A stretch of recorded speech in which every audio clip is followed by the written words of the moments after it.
فرماتا ہے کہ اللہ کے بعد سب سے بڑا حق ماں باپ کا ہے. وَاعْبُدُوا اللَّهَ وَلَا تُشْرِكُوا بِهِ شَيْئًا وَبِالْوَالِدَيْنِ إِحْسَانًا وَبِذِي الْقُرْبَى وَالْيَتَامَى وَالْمَسَاكِينِ وَالْجَارِ ذِي الْقُرْبَى وَالْجَارِ الْجُنُبِ وَالصَّاحِبِ بِالْجَنبِ وَابْنِ السَّبِيلِ وَمَا مَلَكَتْ أَيْمَانُكُمْ إِنَّ اللَّهَ لَا يُحِبُّ مَنْ كَانَ مُخْتَالًا فَخُورًا. سورہ النساء کے اندر ہے. اللہ کی عبادت کرو اور اس کے ساتھ شرک نہ کرو. یہ ہو گیا حق اللہ کا. سب سے پہلے تو یہاں سے بات کو شروع کرو. وَبِالْوَالِدَيْنِ إِحْسَانًا اور والدین کے ساتھ احسان کرو. نمبر 2 پر یہ آیا. وَبِذِي الْقُرْبَى رشتہ داروں کے ساتھ. اس میں سبھی آ گئے.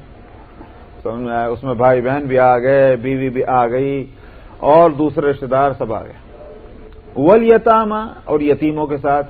یہ نمبر 4 ہوا کہ اللہ کے بعد, ماں باپ کے بعد, رشتہ داروں کے بعد اب وہ یتیم جو ہے وہ اپنے اس یتیمی کی وجہ سے اس کا حق آ جاتا ہے, اس کے ساتھ اچھا سلوک کیا جائے. والمساکین پھر عام مسکین غربا حاجت مند جو ہیں. وابن السبیل اور پھر مسافر. وما ملکت ایمانکم اور تمہارے غلام اور باندیاں, ان کا بھی حق. ترتیب پوری آ گئی ہے. تو اللہ کے بعد سب سے بڑا حق جو ہے قرآن شریف میں جگہ جگہ اسی بات کو بتلایا جس میں آتا ہے کہ ماں باپ, اور وجہ اس کی صاف ہے. اللہ کا حق سب سے بڑا اس لیے ہے کہ وہ ہمارے خالق ہیں. ہمیں جو کچھ وجود ملا ہے وہ اس کے دینے سے ملا, وہ موجد ہے.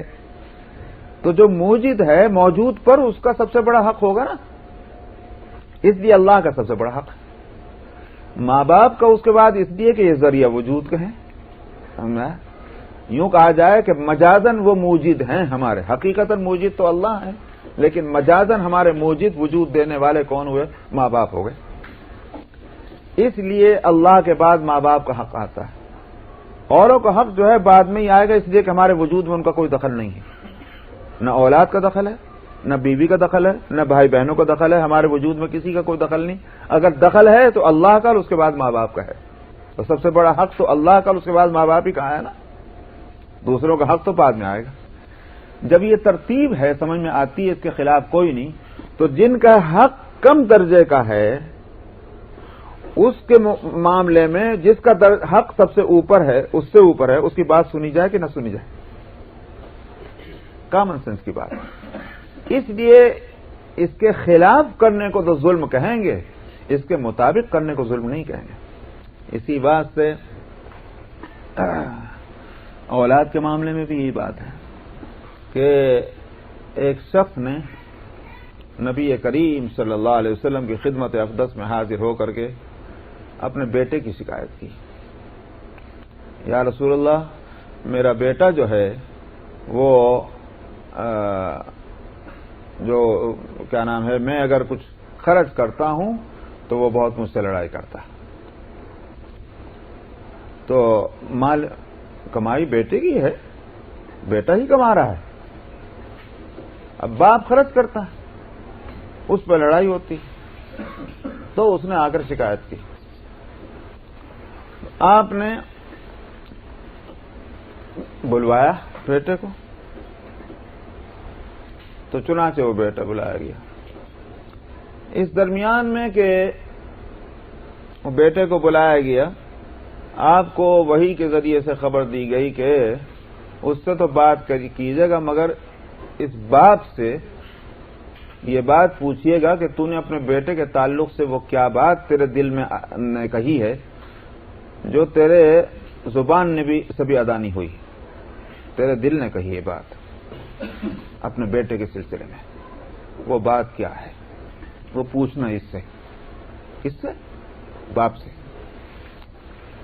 چنانچہ وہ بیٹا آیا, آپ نے پوچھا کہ تمہارے باپ تمہارے خلاف شکایت کرتا, کیا معاملہ ہے؟ اس نے کہا کہ یا رسول اللہ, یہ پیسہ جو ہے میں کماتا ہوں, یہ کرتا ہوں, وہ کرتا ہوں, یہ خرچ کرتا ہوں. آپ نے فرمایا تم کہاں خرچ کرتے ہو؟ باپ سے پوچھا. انہوں نے کہا یا رسول اللہ کہاں خرچ کرتا, یہ اسی کے گھر پر خرچ کرتا ہوں, وہی رشتہ دار جو گھر سے جن کا تعلق ہے ان پر خرچ کرتا ہوں, میں کہیں اور تو فضول نہیں خرچ کرتا. آپ نے فرمایا کہ یہ بات ہے، مطلب یہ کہ ایک حقارت کے ساتھ کہ یہ کوئی معاملہ ہوا کہ جس پر جو ہے لڑکا لڑائی لڑتا، خرچ تو صحیح ہو رہا۔ اس کے بعد آپ نے باپ سے پوچھا کہ اچھا یہ بتاؤ کہ تم نے اپنے بیٹے کے سلسلے میں تمہارے دل میں ایک بات کہی ہے جو تمہاری زبان سے بھی نہیں نکلی، وہ کیا بات ہے؟ تو باپ نے کہا کہ یا رسول اللہ، آپ کے پاس ہم جب بھی آتے ہیں تو ہمارا ایمان بڑھ جاتا ہے۔ اب یہ بات جو ہے یہ تو ایسی ہے کہ میرے دل کے سوا کسی کو پتا نہیں، لیکن اگر آپ پوچھ رہے ہیں تو اس کا مطلب یہ ہے کہ اللہ نے آپ کو اس طرف متوجہ کیا ہے۔ اس کے بعد اس نے کہا کہ میرے دل نے کچھ شعر کہے ہیں، ان شعروں کا حاصل یہ ہے کہ بیٹے کو اس میں خطاب ہے کہ تیرے وہ دن ابھی بھی یاد ہیں کہ جب رات کو تیری آواز نکل جاتی تو ہماری نیند اڑ جاتی تھی، اور ہماری کتنی راتیں ہیں جو بغیر سوئے کے ہم نے گزاری، صرف اس لیے کہ تجھے آرام کی نیند آ جائے۔ ہم نے تیرے لیے ہر طرح کی تکلیف اٹھائی خندہ پیشانی کے ساتھ، اور امیدیں لگائی تھی کہ جب تو بڑا ہوگا، سرسبز ہوگا، شاداب ہوگا تو ہمارے لیے خوشیوں کا ذریعہ بنے گا، ہمارے لیے کارآمد ہوگا۔ لیکن اب جب کہ تو اپنے پیروں کھڑا ہو گیا، تو کسی قابل ہو گیا، تو آج تیری نظر میں ہماری وہ حیثیت بھی نہیں رہی کہ جو ایک پڑوسی کی ہو۔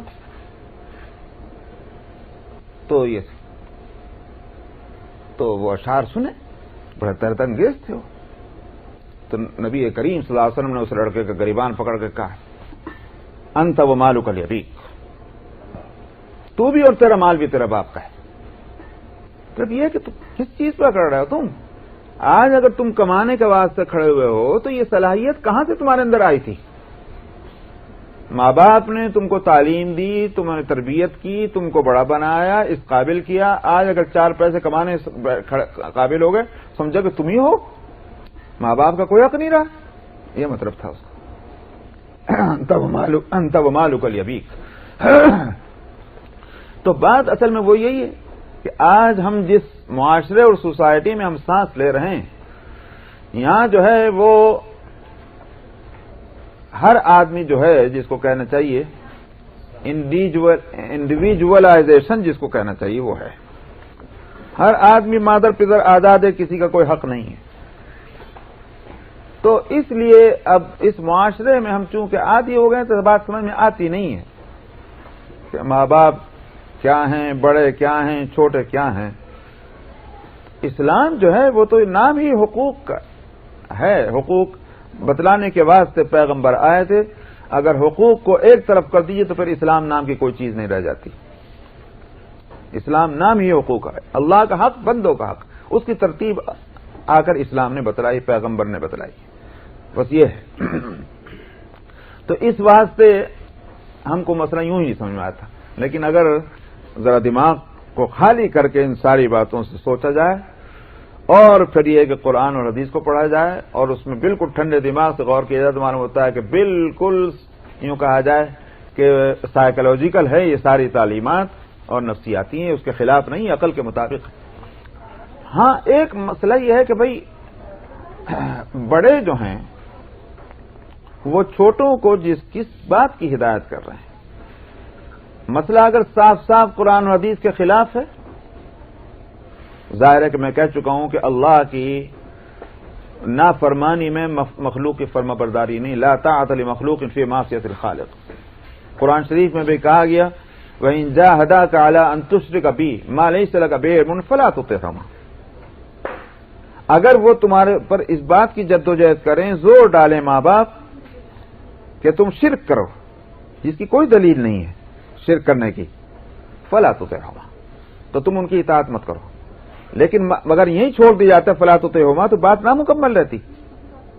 وَصَاحِبْهُمَا فِي الدُّنْيَا مَعْرُوفًا، اس کے بعد یہ فرمایا ان کی اطاعت مت کرو اس معاملے میں، مگر دنیا کے معاملات میں ان کے ساتھ تمہارا ساتھ جو ہے وہ معروف طریقے پر باقی رہنا چاہیے۔ یعنی مطلب کیا ہوا؟ ان کی خدمت کرتے رہو، ان کی دلجوئی کرتے رہو، ان کو راضی کرنے کی کوشش کرتے رہو.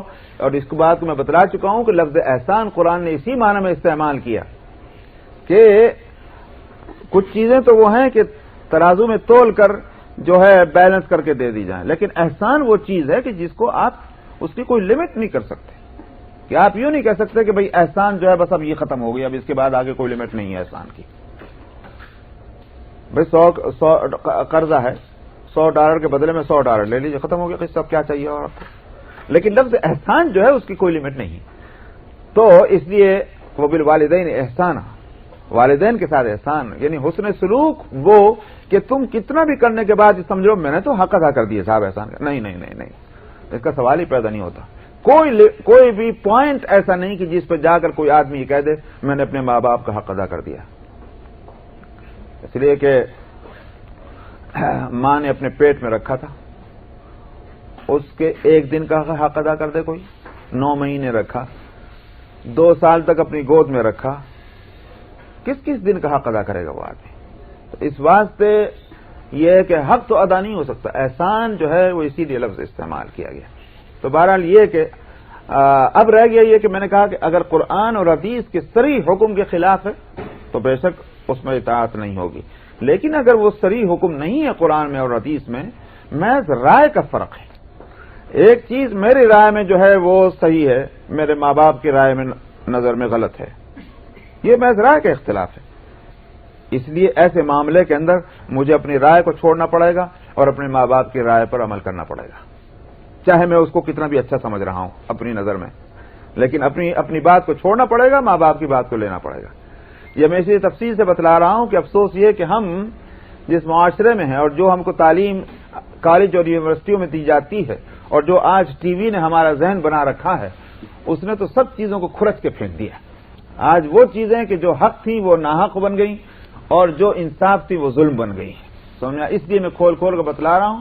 اگر ہم نہیں مانیں گے ان باتوں کو تو ہم اپنے بچوں کو کیا بتلائیں گے، اور بچوں کو نہیں بتلا پاتے تو آج جو حشر ہو رہا ہے ہمارے خاندانوں کا اور فیملیز کا، اس کو تو آپ بھی اچھی طرح جانتے ہیں اور میں بھی اچھی طرح دیکھ رہا ہوں، تماشا سب کچھ. تو اس لیے یہ حدیث جو ہے اس کے سمجھنے میں مشکل نہیں ہونی چاہیے.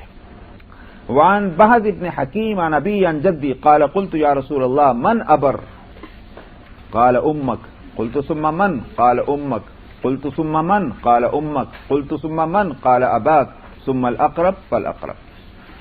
بهز بن حکیم اپنے والد سے روایت کرتے ہیں، وہ اپنے والد سے انہوں نے کہا کہ میں نے عرض کیا یا رسول اللہ میں کس کے ساتھ اچھا سلوک کروں؟ آپ نے فرمایا اپنی ماں کے ساتھ. پھر میں نے کہا پھر کس کے ساتھ؟ آپ نے فرمایا اپنی ماں کے ساتھ. میں نے عرض کیا پھر کس کے ساتھ؟ آپ نے فرمایا اپنی ماں کے ساتھ. 3 مرتبہ. میں نے کہا پھر کس کے ساتھ؟ آپ نے فرمایا اپنے والد کے ساتھ. پھر الاقرب فالاقرب، پھر جو رشتے میں زیادہ قریب ہو اس کے بعد جو زیادہ ہو. یہ ہوا. آگے حقوق کی بات دیکھیے آپ کس طرح نبی نے کس طرح بتایا ہے. تو ماں کا جو ہے وہی خدمت کا حق زیادہ ہے. میں نے پہلے بتلایا تھا باپ کا حق اطاعت میں ہے اور ماں کا حق خدمت کے اندر ہے. تو خدمت ہی کی بات چونکہ ہو رہی لہذا ان کی خدمت سب سے زیادہ کرنی ہوگی. وعن عبد الرحمن بن عوف قال سمعت رسول الله صلى الله عليه وسلم يقول قال الله تبارك وتعالى انا الله وانا الرحمن خلقت الرحمة وشققت لها من اسمي ومن وصلها وصلته ومن قطعها بتته. عبد الرحمن بن عوف رضی اللہ عنہ سے روایت ہے، انہوں نے کہا کہ میں نے رسول اللہ صلی اللہ علیہ وسلم کو فرماتے سنا کہ اللہ تبارک و تعالی نے فرمایا میں اللہ ہوں اور میں رحمان ہوں، میں نے ہی رحم کو پیدا کیا اور اپنے نام سے میں نے وہ لفظ رحم نکالا ہے، یعنی رحمان. تو رحمان میں حروف زیادہ ہیں اس لیے رحم اس میں سے نکلے گا. یہ گویا گرامر کی بات نہیں ہے. گرامر میں تو کہا جائے گا رحم سے رحمان بنا ہے، تو کیونکہ رحمان سپر فارم ہے، رحم جو ہے روٹ ورڈ ہے. وہاں گرامر کی بات نہیں ہو رہی. بات یہ ہو رہی ہے کہ رحمان میں حروف زیادہ ہیں، رحم میں حروف کم ہیں. تو جس میں زیادہ ہوں اس میں تو کم حرف والا لفظ نکلے گا. اس لیے آپ نے فرمایا کہ میرے ہی نام سے میں نے وہ رحم کا لفظ نکالا ہے. سو جو اس کو جوڑے گا میں اس کو جوڑ کے رکھوں، میں اس کو جوڑوں گا، اور جو اس کو کاٹے گا میں اس کو کاٹ دوں گا. تو رحم کا مطلب کیا ہوا کہ یہ سارے جو ہیں حقوق دراصل رحم سے ہی ان کا تعلق ہے. ظلم ہو تو پھر کہاں کا حق؟ ظالم تھوڑی حق ادا کرے گا. تو ظلم کے مقابلے میں رحم اور رحم کے مقابلے میں ظلم ہے. وعن عبد الله بن ابي اوفى قال سمعت رسول الله صلى الله عليه وسلم يقول لا تنزل الرحمة على قوم فيهم قاطع رحم. عبداللہ ابن ابی اوفا سے روایت ہے، انہوں نے کہا کہ میں نے رسول اللہ صلی اللہ علیہ وسلم کو فرماتے سنا اس قوم پر رحمت نہیں اترتی جس میں قاطع رحم کوئی موجود ہے، یعنی ظلم کرنے والا، رحم کو کاٹنے والا جو ہے اس قوم پہ بھی رحمت نازل نہیں ہوتی. کیوں؟ اس واسطے کہ کیوں اس کو کرنے دے رہا ہے ایسا. اس کا مطلب یہ ہے کہ ہماری برادری کے اندر، ہماری سوسائٹی میں ایک آدمی جو ہے وہ ظلم اور زیادتی کرتا رہے، ہم اپنے گھروں میں بیٹھے رہے. ہمیں تو اس کی اصلاح کرنی چاہیے، ہمیں اس کو اس بات سے روکنے کی کوشش کرنی چاہیے کہ وہ قطع رحم نہ کرے، ظلم نہ کرے، اور تب ہوگا. اگر ہم اس پر راضی، ہم بیٹھے ہوئے ہیں، اس کا مطلب یہ ہے کہ ٹھیک کر لے بھائی جو تیری مرضی. تو جب ہم اس پر راضی ہو گئے تو ظاہر ہے کہ اللہ کی رحمت جو ہے اس سے ہم محروم ہو جائیں گے پوری قوم. السلام علیکم. وعن ابی بکر قال قال رسول اللہ صلی اللہ علیہ وسلم ما من ذنب احرى ان يعجل الله لصاحبه العقوبة في الدنيا مع ما يدخر له في الآخرة من البغي وقطيعة الرحم. ابو بکر رضی اللہ عنہ سے روایت ہے، انہوں نے کہا کہ رسول اللہ صلی اللہ علیہ وسلم نے فرمایا کوئی گناہ جو ہے زیادہ حق نہیں رکھتا بنسبت اس گناہ کے، یعنی زیادہ حق نہیں رکھتا کس بات کا کہ اللہ اس گناہ والے کو دنیا ہی میں سزا جلد سے جلد دے دیں، اور آخرت میں جو سزا اس کے ساتھ ہے وہ تو رہے ہی، یعنی آخرت کی سزا نہ ہو کم اور دنیا میں جلد سے جلد سزا مل جائے. ویسا گناہ کون سا ہے؟ فرمایا کہ وہ ہے ظلم اور قطع رحمی.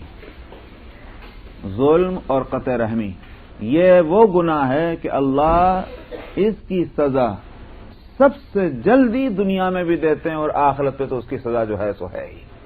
اس لیے ظلم اور زیادتی نہیں ہونی چاہیے، رحم اور مہربانی کا معاملہ ہونا چاہیے. نبی کریم صلی اللہ علیہ وسلم نے تو ایک مختصر الفاظ میں فرما دیا تھا لیس منا من لم یوقر کبیرنا، لیس منا من لم یرحم صغیرنا ولم یوقر کبیرنا. ہم میں سے وہ شخص نہیں ہے. اب آپ فرماتے ہیں ہم میں سے نہیں تو کہاں جائے گا وہ؟ سمجھ میں آیا؟ کہاں چلے جائے گا وہ؟ فرمایا ہم میں سے وہ نہیں ہے جو ہمارے چھوٹوں کے ساتھ مہربانی نہ کرے اور ہمارے بڑوں کے ساتھ تعظیم کا معاملہ نہ کرے. یہی حقوق ہو گئے. تو ہم میں سے نہیں ہے تو اس کا مطلب یہ آپ نے اپنا رشتہ ہی توڑ لیا اس سے. تو جب پیغمبر کا رشتہ کٹ جائے کسی سے وہ کہاں کا رہ گیا میاں. وعن عبد الله بن عمرو قال قال رسول الله صلى الله عليه وسلم لا يدخل الجنة منان ولا عاق ولا مدمن خمر. عبداللہ بن عمرو بن العاص رضی اللہ عنہما سے روایت ہے، انہوں نے کہا کہ رسول اللہ صلی اللہ علیہ وسلم نے فرمایا جنت میں نہیں جائے گا احسان جتلا کر تکلیف پہنچانے والا. احسان کیا کہ نہیں کیا مگر احسان خوب جتلا رہے ہیں. ظاہر ہے کہ اس سے تکلیف پہنچتی ہے آدمی کو. بھائی احسان کیا اللہ کے واسطے کیا، جاؤ چھٹی، اس کو کہیں کو شرمندہ کرتے یا اس کو کیوں تانے دیتے ہو کہ صاحب ہم نے فلاں وقت یوں کیا تھا، ہم نے فلاں وقت یہ کیا تھا. تو جنت میں نہیں جائے گا احسان جتلا کر تکلیف پہنچانے والا اور نہ نافرمانی کرنے والا ماں باپ کی، اور نہ ہی شراب کی عادت جس کو ہو. مدمن و خمر یعنی جو شخص اس طرح شراب پیتا چلا جائے کہ توبہ ہی نہیں. سمجھ میں بالکل معلوم ہوتا ہے کہ اس کے ذہن میں یہ بات ہے ہی نہیں کہ میں کوئی برا کام کر رہا ہوں. تو اس کو کہتے ہیں مدمن و خمر. جنت میں نہیں جائے گا. جنت میں نہیں جائے گا کا مطلب یہ ہوگا ان اعمال کے بارے میں کہ اچھے عمل کے نتیجے میں، ایمان کے نتیجے میں جس طرح جنت میں جاتا بے کھٹ یہ نہیں ہوگا. سزا ملیں گی، سزائیں ملیں گی، اور سزاؤں کے بعد پھر جو ہے کب 100 سال، 1000 سال، 10,000 سال، 50,000 سال کس کو معلوم. تو کتنے دن وہ سزا بھگت کر کے اور عذاب سے اس کو ملے اور اس کے بعد پھر کہیں ایمان کے نتیجے میں جنت میں جائے، مگر ظاہر ہے کہ یہ ہزاروں سال کی تکلیف، یہاں تو ایک دن کی تکلیف برداشت نہیں ہوتی لوگوں سے۔ وعن ابی ہریرہ قال قال رسول اللہ صلی اللہ علیہ وسلم تعلموا من انسابکم ما تصلون به ارحامکم فإن صلة الرحم محبۃ فی الاہل مسرات فی المال منسات فی الاثر۔ ابو ہریرہ رضی اللہ عنہ سے روایت ہے، انہوں نے کہا کہ رسول اللہ صلی اللہ علیہ وسلم نے فرمایا نسبوں کا علم حاصل کرو، یعنی نسب کا مطلب کیا ہوا؟ مطلب یہ رشتے معلوم ہونے چاہیے، بھائی فلاں ہمارا رشتہ دار کون ہے، کیا ہے، معلوم ہونا چاہیے کیا رشتہ ہے اس سے۔ آج ہماری حالت یہ ہے کہ چچا زاد اور ماموں زاد اور خالہ زاد جو ہیں وہ تک نہیں معلوم ہوتے، بالکل یہ حالت، یعنی چچا زاد جو کزن ہے نا ان تک کا بھی معلوم نہیں کہاں ہے۔ تو رشتے معلوم ہونے چاہیے، انساب کے معنی یہی ہوئے کہ نسب جو تمہارا علم حاصل ہے، کیوں؟ جس سے کہ تم رشتوں ناتوں کو جوڑو اور ان کے حقوق ادا کر سکو، کیونکہ صلہ رحمی جو ہے وہ خاندان میں محبت پیدا کرتی ہے اور مال میں زیادتی کا سبب بنتی ہے اور عمر میں بھی جو ہے اضافہ اس سے ہوتا ہے۔ تو عمر بڑھتی ہے، مال بڑھتا ہے، خاندان میں محبت پیدا ہوتی ہے۔ ظاہر ہے کہ مال تھوڑا بھی ہو، مل جل کر رہیں تو بڑی برکت ہوگی۔ اور صاحب مال خوب ہے، کوئی دوسرے کا پرسان حال نہیں، اس مال کو لے کر کیا کریں، کانٹوں کی طرح چبھے گا وہ مال۔ بس ان کے لیے یہ میقات بن جاتی ہے، یعنی مکے میں رہنے والے لوگ اگر ان کو احرام باندھنا ہے عمرے کا تو ان کو یا تو تنعیم جانا ہے یا جاہرانہ۔ تو آپ نے حجۃ الوداع میں، کیونکہ حضرت عائشہ رضی اللہ عنہا پیریڈ سے تھیں، اس لیے وہ نہیں کر، وہ تو جو تھا آپ کا عمرہ جو تھا وہ نہیں کر سکیں، آپ نے فرمایا احرام کھول دو۔ تو حج میں تو رہیں، لیکن وہ جو عمرہ تھا حج سے پہلے کا اس میں حضرت عائشہ نہیں شریک ہوئی، تو بعد میں آپ نے جب وہ اس سے فارغ ہو گئی تو ان کو بھیجا کہاں؟ تنعیم بھیجا کہ وہاں جا کر کے عبد الرحمن ابن ابی بکر، ان کے جو بھائی ہوتے ہیں ان کے چھوٹے بھائی، تو آپ نے ان کو کہا کہ لے جاؤ ان کو، تو وہ تنعیم تک لے، وہ نزدیک، اسی لیے وہ وہاں جو مسجد بنائی گئی اس کو مسجد عائشہ اسی واسطے کہتے ہیں۔ اور جب آپ حنین کے غزوے سے تشریف لائے واپس تو پھر مکے میں عمرے کے لیے جب آپ، تو جاہرانہ سے آپ نے احرام باندھا، تو یہ جاہرانہ جو ہے یہ وہی جگہ ہے۔ یہاں آپ گوشت تقسیم فرما رہے تھے، غزوہ حنین سے واپس ہوتے وقت میں جو بھی ذبح کیا گیا اس کی تقسیم ہو رہی تھی، تو کیا ہوا کہ ایک عورت آئی اور وہ یہاں تک کہ نبی کریم صلی اللہ علیہ وسلم کے قریب ہو گئی، تو آپ نے اس کے لیے اپنی چادر بچھا دی۔ جو چادر اپنی بچھانے کا مطلب کوئی بستر نہیں بچھ رہا تھا کہ آپ نے اتار کے، وہ جو چادر آپ اوڑھے ہوئے تھے سمجھ میں آیا، تو وہی چادر آپ نے اپنی بچھا دی۔ تو ان پہ بیٹھ گئی۔ میں نے کہا، ابو طفیل کہتے ہیں میں نے کہا یہ کون ہے؟ آپ نے فرمایا، لوگوں نے کہا، انہوں نے لوگوں سے پوچھا ہوگا کہ یہ کون عورت ہیں، لوگوں نے کہا یہ ان کی آپ کی وہ والدہ ہیں جنہوں نے آپ کو دودھ پلایا تھا۔ یہ کون ہوئی؟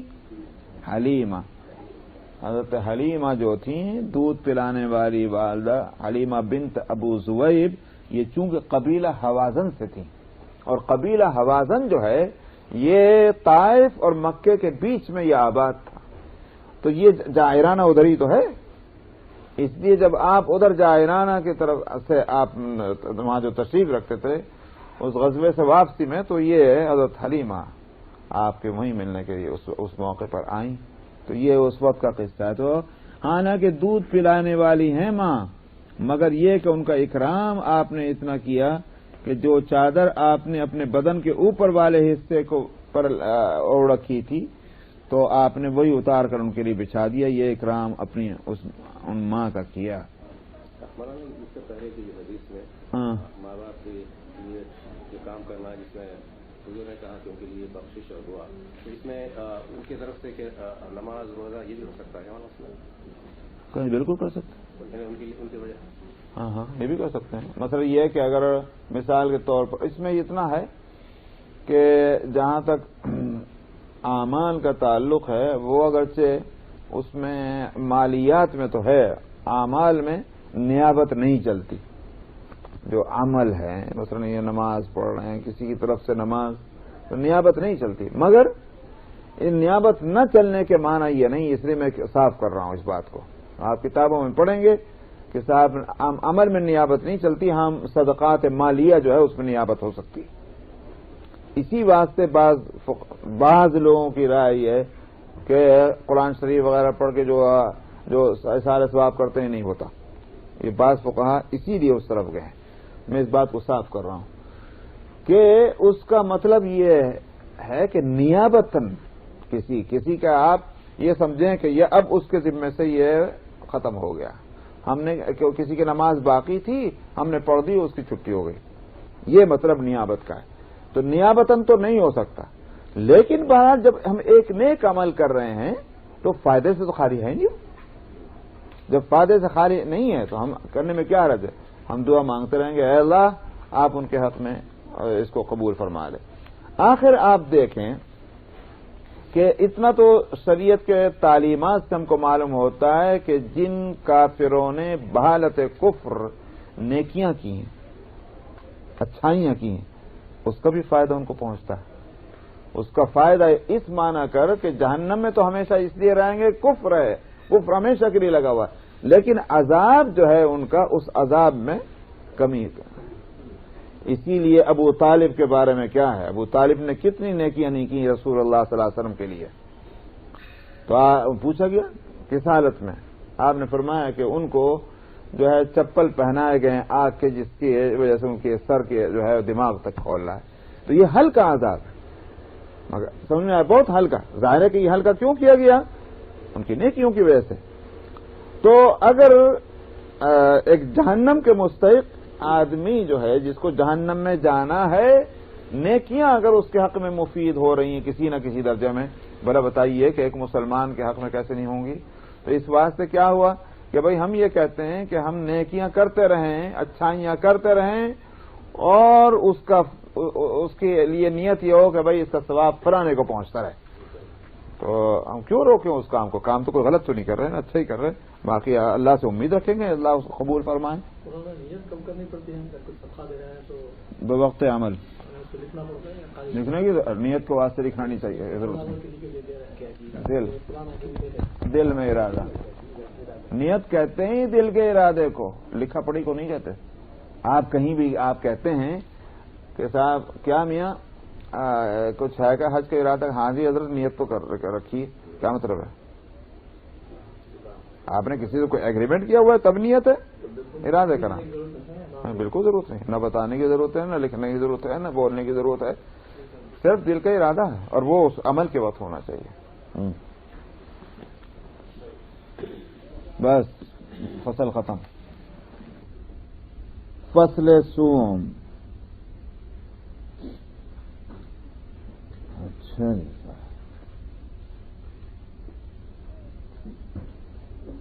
بسم اللہ الرحمن الرحیم. عن ابن عمر عن النبي صلى الله عليه وسلم قال بينما 3 نفر يتماشون أخذهم المطر فمالوا إلى غار في الجبل فانحطت على فم غارهم صخرة من الجبل فأطبقت عليهم فقال بعضهم لبعض انظروا أعمالا عملتموها لله صالحة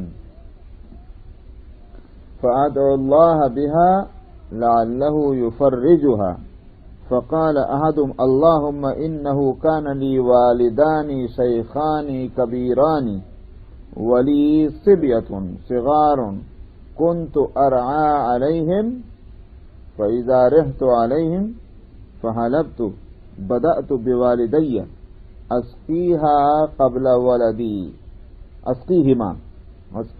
قبل ولدي وإنه قد نأى بي الشجر فما أتيت حتى أمسيت فوجدتهما قد ناما فحلبت كما كنت أحلب فجئت بالحلاب فقمت عند رؤوسهما أكره أن أوقظهما وأكره أن أبدأ بالصبية قبلهما والصبية يتضاغون عند قدمي فلم يزل ذلك دأبي ودأبهم حتى طلع الفجر فإن كنت تعلم أني فعلت ذلك ابتغاء وجهك فافرج لنا فرجة نرى منها السماء ففرج الله لهم حتى يرون السماء.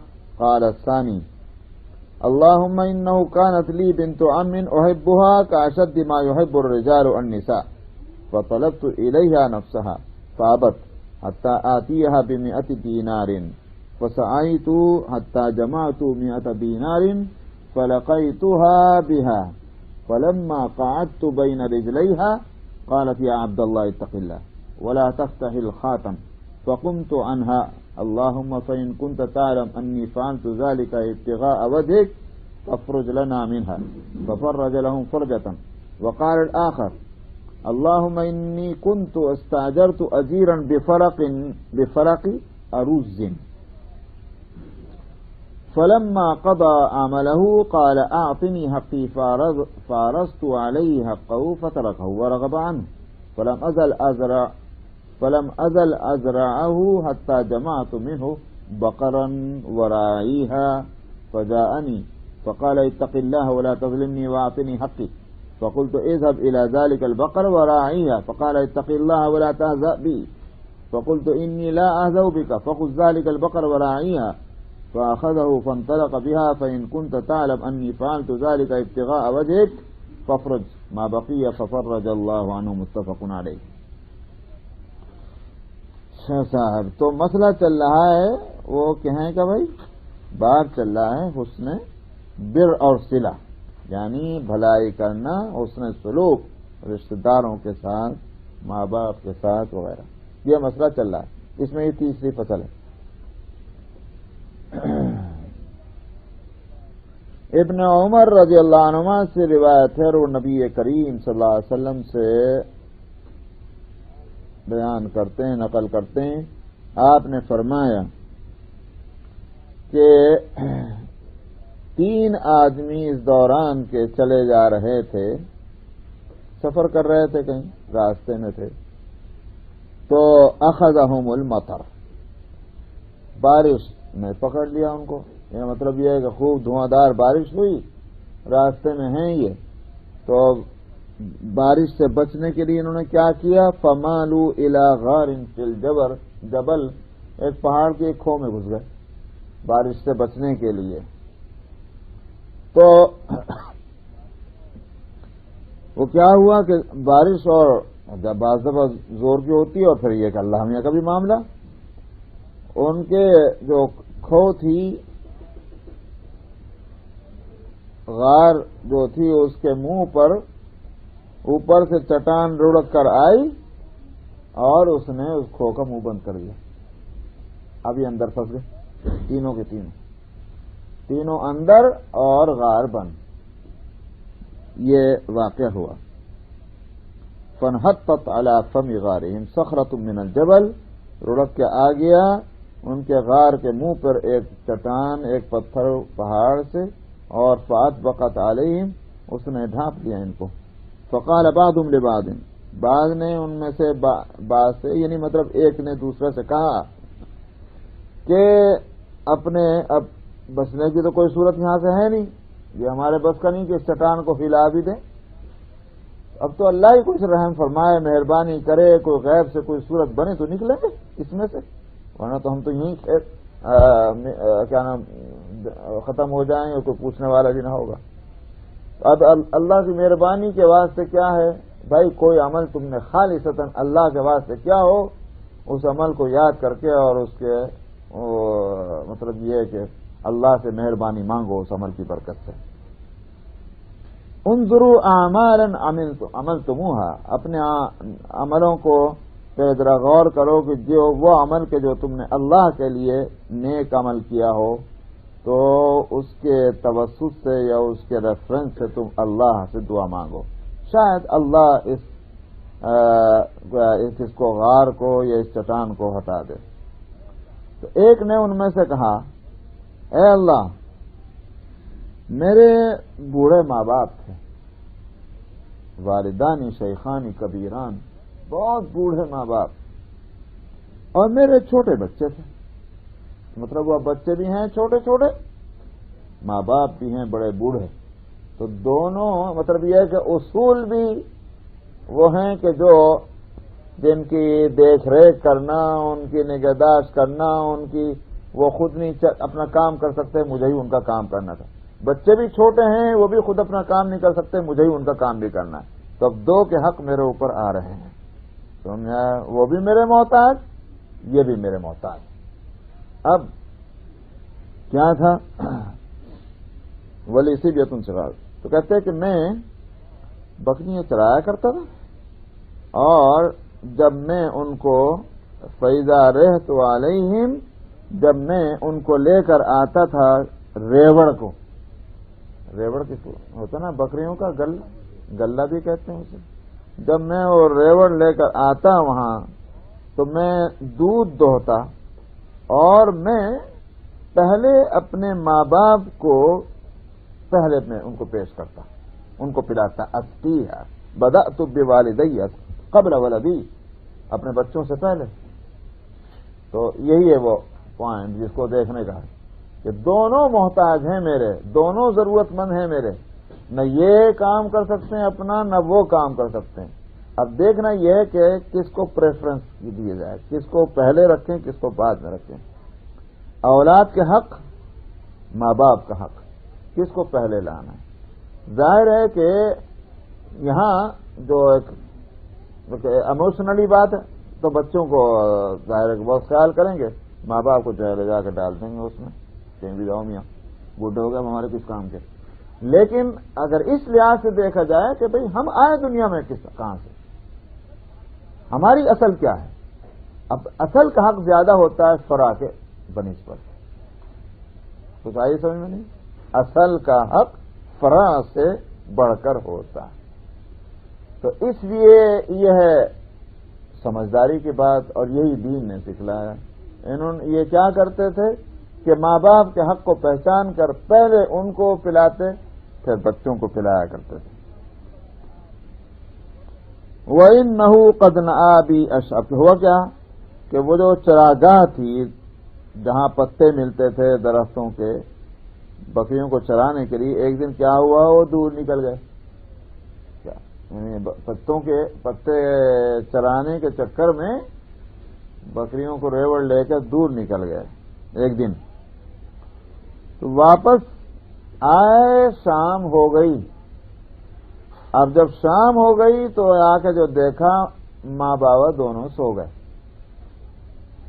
بھوکے دونوں ہی سو گئے، کیونکہ شام ہی کو دودھ ملتا پینے کے واسطے، وہی پی کے سو جاتے تھے، تو وہ دونوں سو گئے۔ تو میں نے دودھ دوہا جیسے کہ میں دوہا کرتا تھا، اور میں وہ دودھ کا وہ بالحلاب، حلاب اس برتن کو کہتے ہیں جس میں دودھ دوہا جاتا ہے، اس کا کوئی اردو میں کوئی خاص نام ہے مجھے نہیں پتا، کیا بولتے ہاں کیا کہتے، مطلب یہ کوئی دودھیارا ہی بتا سکتا ہے، یہ نام جو ہے کوئی دودھ والا ہی بتا سکتا ہے، تو کسی کو معلوم ہے تو بتائیں، میں معلوم بٹلوئی، بٹلوئی، بٹلوئی جو ہے، ہاں ہاں اچھا، اور کہیں بٹلوئی اس کو تو نہیں کہتے جس میں مٹھا بلوتے تھے، نہیں، اچھا چلیے خیر، یہ حلاب ہے۔ تو کہتے ہیں کہ میں وہ دودھ کا برتن لے کر میں آیا، اور میں ان کے سرہانے کھڑا ہو گیا ماں باپ کے۔ اب مجھے یہ بات ناپسند ہوئی کہ میں ان کو جگاؤں، غلطی تو میری ہے، اب سو رہے تو جگانا سوتوں کو یہ تو تکلیف دینا ہے، سونا آرام ہے، تو مجھے یہ اچھا نہیں لگا کہ میں جگاؤں، اور مجھے یہ بھی اچھا نہیں لگا کہ میں اپنے معمول کے خلاف بچوں کو پہلے پلا دوں، اور ماں باپ کو جو ہے میں ان کو جو میرے سسٹم تھا میں اس کو آج توڑ دوں، مجھے یہ بھی پسند نہیں آیا۔ اور بچے جو ہیں وہ میرے پیروں کے پاس تھے، اپنا وہ کیا بولتے ہیں رو گھگا رہے تھے، یہ کیا نام ترجمہ یہ تداغونا، میری اور ان کی حالت ایسی رہی یہاں تک کہ فجر ہو گئی۔ خدا بندہ اگر آپ کے علم میں یہ بات ہے کہ میں نے آپ کی رضا کے لیے خالصتاً یہ کام کیا ہے تو یہ ہم سے اس چٹان کو اتنی ہٹا دے کہ ہم آسمان ہم دیکھ سکیں۔ اللہ نے ان سے وہ چٹان ہٹا دی، چٹان ہٹی اور اتنا کہ بھئی ہاں اب روشنی لائٹ آ گئی، کچھ آسمان نظر آنے لگا، حتیٰ یرون السماء، یہاں تک کہ ان کو آسمان نظر آنے لگا۔ دوسرے نے کہا اب اے اللہ میری ایک چچا زاد بہن تھی، کزن، میں جیسے بعض لوگ کسی عورت سے محبت کر سکتے ہوں تو وہ میں اتنی ہی زیادہ محبت میں اسے اپنی کزن سے کرتا تھا۔ فطلبت الیہا نفسہا، میں نے اس سے کہا، میں اس کا مطلب یہ ہے کہ فرمائش کی یا خواہش کی کہ وہ مجھے حوالے کر دے، وہ مجھے اپنے کو حوالے کرے، یہ مطلب یہ کہ وہ تعلق قائم ہو جائے۔ فابت، اس نے انکار کر دیا، اس نے اور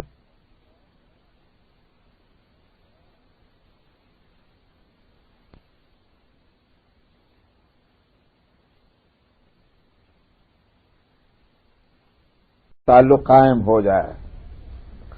فابت، اس نے انکار کر دیا، اس نے اور جب میرے بہت اصرار ہوا تو مطلب کیا ہوا، انہوں نے کہا ٹھیک ہے 100 اشرفیاں دو۔ میرا خیال سے یہ ہو سکتا ہے کسی کو ضرورت مند تھی، یہ بھی بعض علماء کہتے ہیں کہ ضرورت مند تھی، غربت کی وجہ سے اس نے یہ 100 اشرفیوں کا مطالبہ کیا، اور یہ ہو سکتا ہے کہ وہ کہ بھائی بہت زیادہ رقم ہے، نہ 9 من تیل ہوگا نہ رادھا ناچے گی، یہ 100 اشرفیاں لائے گا نہیں، میری جان چھوٹ جائے گی ورنہ میرے پیچھے لگا رہے گا، ہو سکتا ہے یہ بھی بات ہو، دونوں امکان ہیں۔ تو کہتے ہیں کہ میں نے محنت شروع کر دی، یہاں تک کہ محنت کرتے کرتے کرتے میں نے 100 اشرفیاں جمع کر لی، تو 100 اشرفیاں میں لے کر اس کے پاس پہنچا، دے دیے میں نے اس کو 100 اشرفیاں، یہ لے بھائی، اور اب جو میری فرمائش وہ پوری ہو، ظاہر کو مجبور ہو گئی۔ تو کہتے ہیں کہ جب میں بالکل اس کے قریب پہنچ گیا، بین رجلیہا، بہت قریب بدن کے کہ وہ عمل کرنے کے لیے، اس وقت اس نے کہا اے اللہ کے بندے اللہ سے ڈر، اور یہ مہر جو ہے لگی ہوئی اسے مت توڑ، مطلب یہ کہ میں کنواری ہوں، اس کنوار پن کو اس گناہ کے ذریعے سے مت توڑ، اللہ سے ڈر۔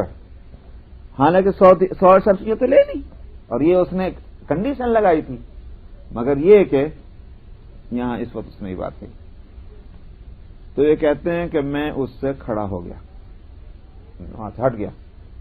اے اللہ اگر آپ کے علم میں ہے کہ میں نے آپ کی خوشنودی ہی کے لیے یہ کام کیا، 100 اشرفیاں بھی دے دی اور پھر بھی وہاں سے ہٹ گئے، اگر یہ کام میں نے آپ ہی کے لیے کیا تو پھر یہ چٹان ہم سے ہٹا دیجیے۔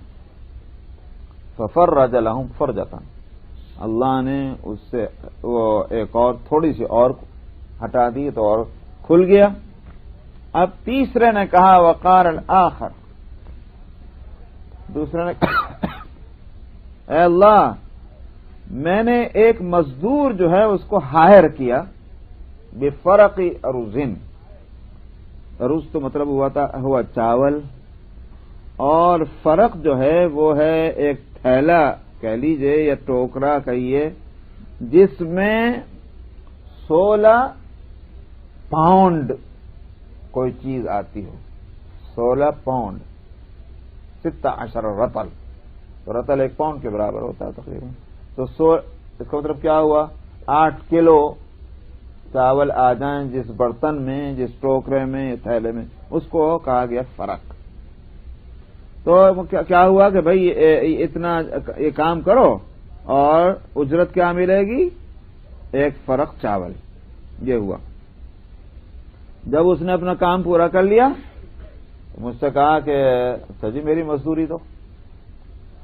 میں نے اس کی مزدوری، اس کا حق اس کے سامنے رکھا، لے کے آیا، وہ چھوڑ کے چلا گیا، اور اس نے کوئی اس میں اپنی رغبت نہ دکھلائی، انٹرسٹ نہیں اس نے ظاہر کیا۔ فلم ازل، اب کیا ہوا؟ چلا گیا۔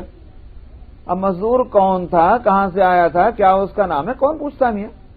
عام طور پر صبح سے لے کر شام تک جو لوگ کام کرتے ہیں، جو کسی بھی طرح کام ہو، بھائی چلو نام بھی پوچھ دیا تو کون کہاں رہتا ہے، کون سے خاندان کا ہے، نہیں پوچھا گیا، وہ نتیجہ ہوا کہ چھوڑ کے چلا گیا تو اب کیا کریں؟ یہ پریشان۔ انہوں نے کیا صورت کی کہ اس چاول کی قیمت اس کو کچھ دن تک تو رکھا، جب دیکھا نہیں آتا، انہوں نے سوچا کہ یوں رکھنے کے بجائے اس کو انویسٹ کیا جائے۔ کھیتی والا آدمی تھا، زمیندار آدمی تھا، لہذا اپنا لگا دیا اس کو کہ کھیتی کے اندر اس پیسے کو لگایا، اور یہاں تک کہ چونکہ اس میں سے خرچ ہو نہیں رہا تھا بلکہ بڑھے گا، کھیتی تو بڑھتی ہے نا بھئی، اگر آپ خرچ نہیں کریں گے تو بڑھتی چلی جائے گی، خرچہ تو اسی میں سے نکالتا ہے نا کاشتکار۔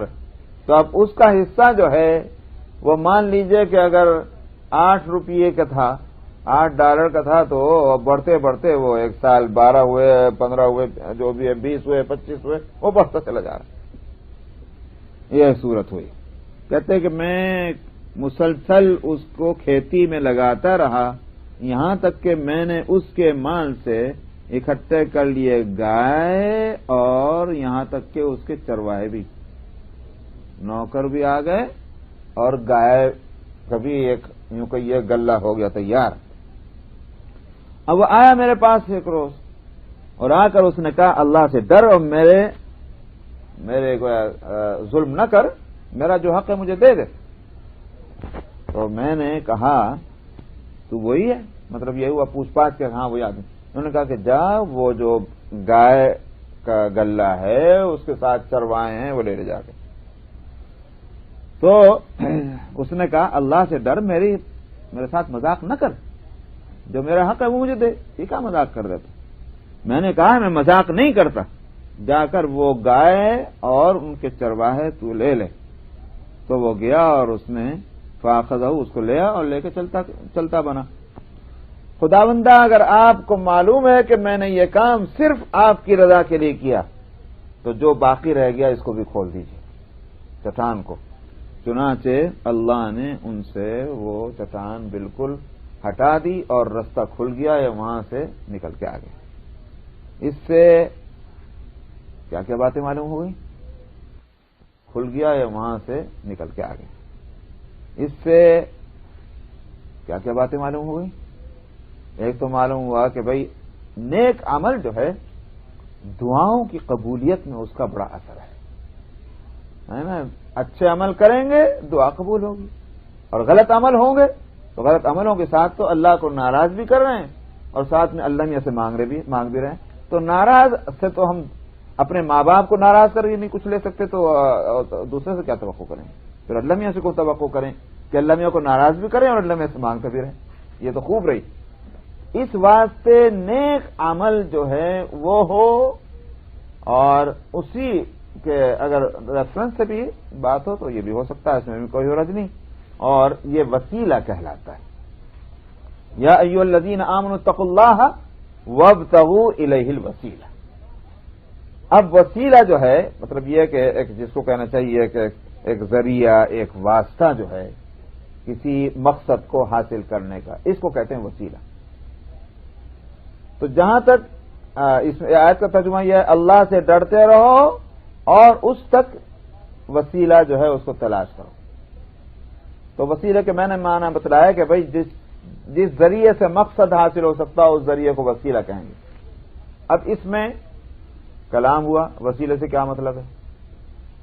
تو جن لوگوں کی نظر اس پر گئی کہ بھائی لوگوں کو برائیوں سے بچاؤ، پاس کو بھی نہ پھٹکنے دو ان کو ورنہ یہ بگڑ جائیں گے، تو انہوں نے جو بہت زیادہ احتیاط کی، تو انہوں نے تو یہاں کہا کہ بھائی الوسیلہ جو ہے یہ نبی کریم صلی اللہ علیہ وسلم کا ایک مقام ہے جو قیامت میں آپ کو ملے گا. اسی واسطے آپ دعا مانگتے ہیں اللہم رب هذه الدعوة التامة والصلاة القائمة آت محمد الوسیلہ. یہ الوسیلہ کیا ہے؟ پوچھا کہ یا رسول اللہ کیا الوسیلہ؟ آپ نے فرمایا ایک مقام ہے اور میں امید کرتا ہوں کہ مجھے وہ مقام مل جائے گا، میں ہی ہوں گا جس کو وہ مقام ملے گا. الوسیلہ ایک مقام ہوا، لیکن ظاہر ہے کہ جب وہ مقام ہوا تو وہ تغویر الوسیلہ کی یہاں تو وہ بات بنتی نہیں نا. تلاش کرو تم اللہ تک اس وسیلے کو، یہ کیا معنی ہوا؟ اس لیے دوسروں نے کہا کہ جس پر سب کا اتفاق ہے جس حصے پر، وہ یہ کہ اس اعمال صالحہ، نیک عمل جو ہیں یہ وسیلہ ہیں اللہ تک پہنچنے کا. یہ مطلب اللہ کا قرب چاہتے ہو، اللہ تک تم پہنچنا چاہتے ہو، تو پھر کیا ہوا؟ نیک عمل کرو، یہ وسیلہ ہے اللہ تک پہنچنے کا. اور بات غلط بھی نہیں، نہ تمام تعلیمات اسلامی کے روشنی میں صحیح بات ہے. اور آگے بھی دیکھیں تو اس کے لیے ایک یہ بھی قرینہ ہے کہ اسی آیت میں جو اگلا حصہ ہے وہ یہ یا ایھا الذین آمنوا اتقوا اللہ وابتغوا الیہ الوسیلۃ وجاہدوا فی سبیلہ لعلکم تفلحون ان الذین کفروا وجاہدوا فی سبیلہ، یہ تمہیں کہا وجاہدوا فی سبیلہ، جدوجہد کرو یا جہاد کرو. جہاد تو بہت محنت کا کام ہے. تو اگر الوسیلہ جو ہے اس سے مراد عمل نہ ہوتا کچھ اور ہوتا تو پھر بات بے جوڑ ہو جاتی. اللہ کے پاس پہنچنے کا وسیلہ تم تلاش کرو اور ساتھ میں تم محنت بھی کرو. یہ کیا بات ہوئی؟ سمجھا؟ جوڑ نہیں لگتا. جب تک کہ الوسیلہ سے مراد عمل ہی نہ ہو کہ اعمال صالحہ جو ہیں اس کے وسیلے سے تم اللہ تک پہنچو. وجاہدوا فی سبیلی، اب بات صحیح ہے، ہاں تم اس کے راستے میں محنت کرو، خوب بات سمجھ آتی. اسی میں نے کہا اس میں کوئی شبہ نہیں کہ یہ معنی جو ہیں تعلیمات اسلامی کے بھی مطابق ہیں، آیت کا جو کیا بولتے ہیں کہ اس کا پرداز ہے اس کے مطابق ہے. لیکن ایک دوسرے لوگوں کی رائے جو ہے وہ یہ بھی ہے کہ الوسیلہ جب ذریعہ ہے، ذریعے کے معنی میں ہے، تو اصل تو اعمال صالحہ ہیں، اس کی اہمیت سے کوئی انکار نہیں. لیکن اس میں اگر اللہ کے مقرب بندے جو ہیں اگر ان کو بھی سمجھا جائے کہ وہ وسیلہ، ان کو وسیلہ قرار دیا جائے، کوئی حرج نہیں ہے، وہ بھی ہو سکتا ہے. مگر کنڈیشن ہے، کنڈیشن جو ہے وہ یہ ہے کہ ان کو کوئی اختیارات والا نہ سمجھا جائے کہ ان کے ہاتھ میں کوئی اختیار ہے، وہ کسی چیز کے مالک ہیں اور وہ جو چاہے فیصلہ وہ کرنا چاہیں وہ کر سکتے ہیں. یہ کچھ نہیں. ان کے وسیلہ بننے کے معنی یہ ہیں کہ وہ اللہ کے قریب ہیں. اللہ نے ان کو انہوں نے اللہ کو راضی کیا، اللہ ان سے راضی ہیں. تو بھائی جب دوستوں کے ریفرنس سے کوئی بات کی جاتی ہے تو بات میں کچھ اثر ہوتا ہے. اللہ کے دوست ہیں، ان کے ریفرنس، ان کے ذریعہ، ان کے وسیلے سے ہم دعا مانگ رہے ہیں اللہ کے. اس میں کوئی حرج نہیں. یہ ہے تو تیسرا طبقہ جو ہے وہ تو بہت آگے بڑھ گیا. وہی تھا کہ وہاں تک نہ پہنچنے پائے مگر پہنچ گئے. تیسرا نے کہا کہ نہیں، سب بیکار بات ہے.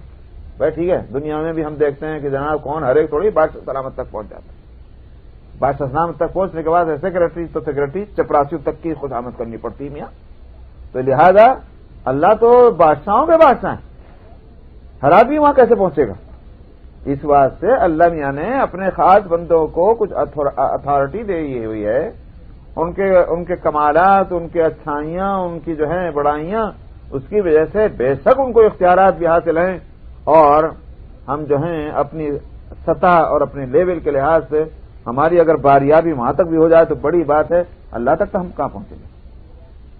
یہ ایک طبقے نے یہاں تک بات کی، اور یہی وہ گمراہ ہو گیا طبقہ، کیونکہ دراصل اس نے اللہ کو ان لوگوں نے نہیں سمجھا۔ اللہ کو اگر سمجھنے کی کوشش کرتے تو اللہ کو دنیا کے بادشاہوں پر نہ قیاس کرتے۔ دنیا کے بادشاہ جو ہیں ان کے بس میں ہی نہیں کہ صاحب ہر آدمی کے رسائی وہاں کو ان تک ممکن بنایا جائے، اور ہر ایک کی داد اور فریاد کو وہ براہ راست سنا کریں، اور ہر ایک کی مصیبتوں اور پریشانیوں میں کام آ سکیں۔ پاسبل نہیں ان کے لیے کہ اللہ میاں بھی ایسے ہی ہو گئے۔ تو اس واسطے دراصل اللہ کو سمجھا نہیں ہے، یہ ساری مصیبت اس لیے کھڑی ہوئی۔ اور پھر جب دوسروں کو خدا کے خدائی میں شریک کیا تو اس کے معبود حقیقی کی معبودیت میں بھی شریک کر دیا کروں، یہی ہوا سب۔ تو جو اللہ کی عبادت ہو رہی تھی، اس عبادت لفظ عبادت میں نہ شریک کیا، مگر عمل عبادت میں ضرور انہوں نے شریک کر دیا دوسرے۔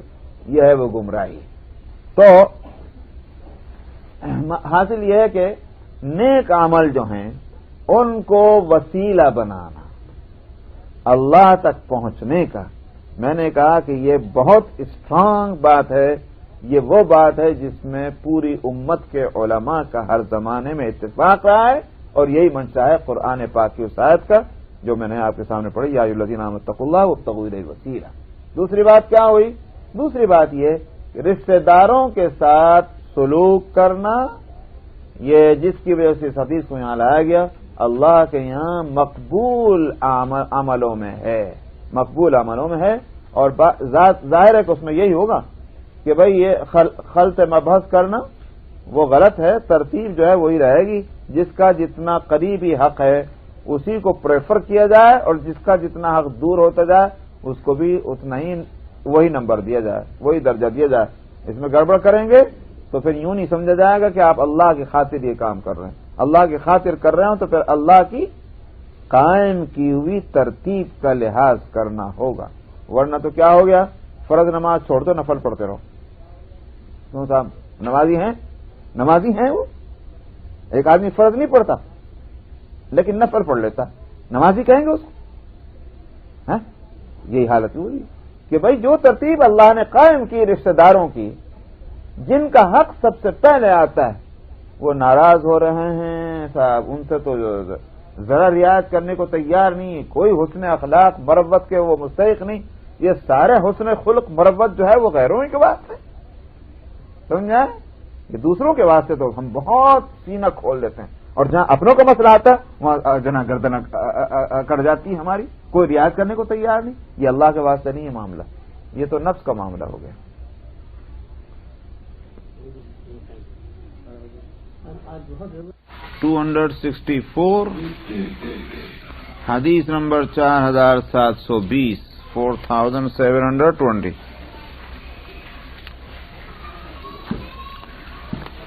بسم اللہ الرحمن الرحیم وعن معاویة بن جاہمہ ان جاہمة جاء إلى النبي صلى الله عليه وسلم فقال يا رسول الله أردت أن أغزو وقد جئت أستشيرك فقال هل لك من أم؟ قال نعم. قال فألزمها فإن الجنة عند رجلها. معاویہ ابن جاہمہ سلمی ہیں، یہ قبیلہ بنو سلم۔ ارے بھائی یہ تو مسئلہ ہی رہے گا، ہاں میاں بند کرنا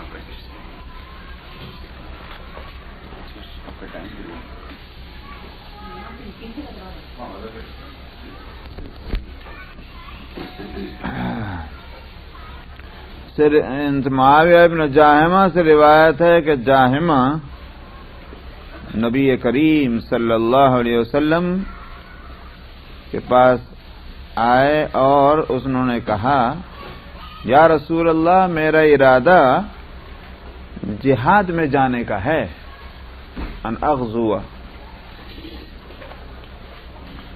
اور میں آپ کی خدمت میں آیا ہوں مشورہ لینے کے لیے۔ آپ نے فرمایا تمہاری ماں ہیں؟ انہوں نے کہا کہ ہاں ہیں۔ آپ نے فرمایا انہی کے ساتھ جڑ کے رہو۔ الزمھا کا مطلب کہ جیسے جم جانا، کسی چیز پہ چپک جانا، یہ ہے الزام، یعنی اسی کو آپ اس سے لفظ بنا التزام، وہ یہی ہے۔ تو باب افتعال میں جب چلا گیا تو التزام بن گیا، اور افعال میں ہے تو الزام لازم ہے، یہ اصل لازم یلزم لازم۔ تو مطلب کیا ہوا کہ ان کے ساتھ اپنا لگے رہو، کیونکہ جنت ان کے پاؤں کے پاس ہے۔ کس کے؟ ماں کے۔ تو اس حدیث کو لائے تو اسی واسطے ہیں کہ ماں کا درجہ کیا ہے اس کو بتلانے کے واسطے۔ ماں کے پاؤں کے پاس ہونے کے معنی یہ ہوئے کہ ان کی خدمت کرنا، کیونکہ پاؤں دبانا یہ کہ تھوڑی سی بھی اگر ان کی خدمت ہو گئی تو جنت حاصل ہوگی، یہ معنی ہو جائیں گے کہ ماں جو ہے وہ ذریعہ بن جاتی ہے کہیں کا جنت میں پہنچنے کا، کہ یہ ایک طرح کا ایک معنی ہو گیا۔ اچھا صاحب، یہاں حدیث تو ہے مختصر، ترجمہ کر کے بھی آگے جا سکتے ہیں، مگر اس سے کچھ سوالات پیدا ہو رہے ہیں۔ یہ تو بات صاف ہو گئی کہ بھئی ماں کا درجہ بہت اونچا ہے، اور جنت میں جانا ہے تو ماں کو باپ کو ناراض کر کے تو نہیں جا سکتے، ان کو تکلیف پہنچا کے نہیں جا، یہ بات سمجھ آ رہی ہے۔ لیکن سوال یہ ہے کہ یہ جہاد میں جانا یہ بہت بڑی چیز ہے۔ قرآن شریف میں بھی اس کی فضیلت بتلائی گئی، لا يستوي القاعدون من المؤمنین غیر اولی الضرر والمجاہدون فی سبیل اللہ باموالہم وانفسہم فضل اللہ المجاہدین باموالہم وانفسہم علی القاعدین درجہ۔ جہاد میں بیٹھنے والے اور جہاد میں جانے والے جو اپنے مالوں اور جانوں سے جہاد کرتے ہیں برابر نہیں ہوا کرتے، دونوں برابر نہیں ہوں گے۔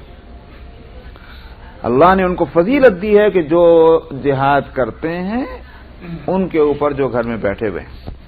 معلوم ہوا جہاد کی بڑی فضیلت ہے۔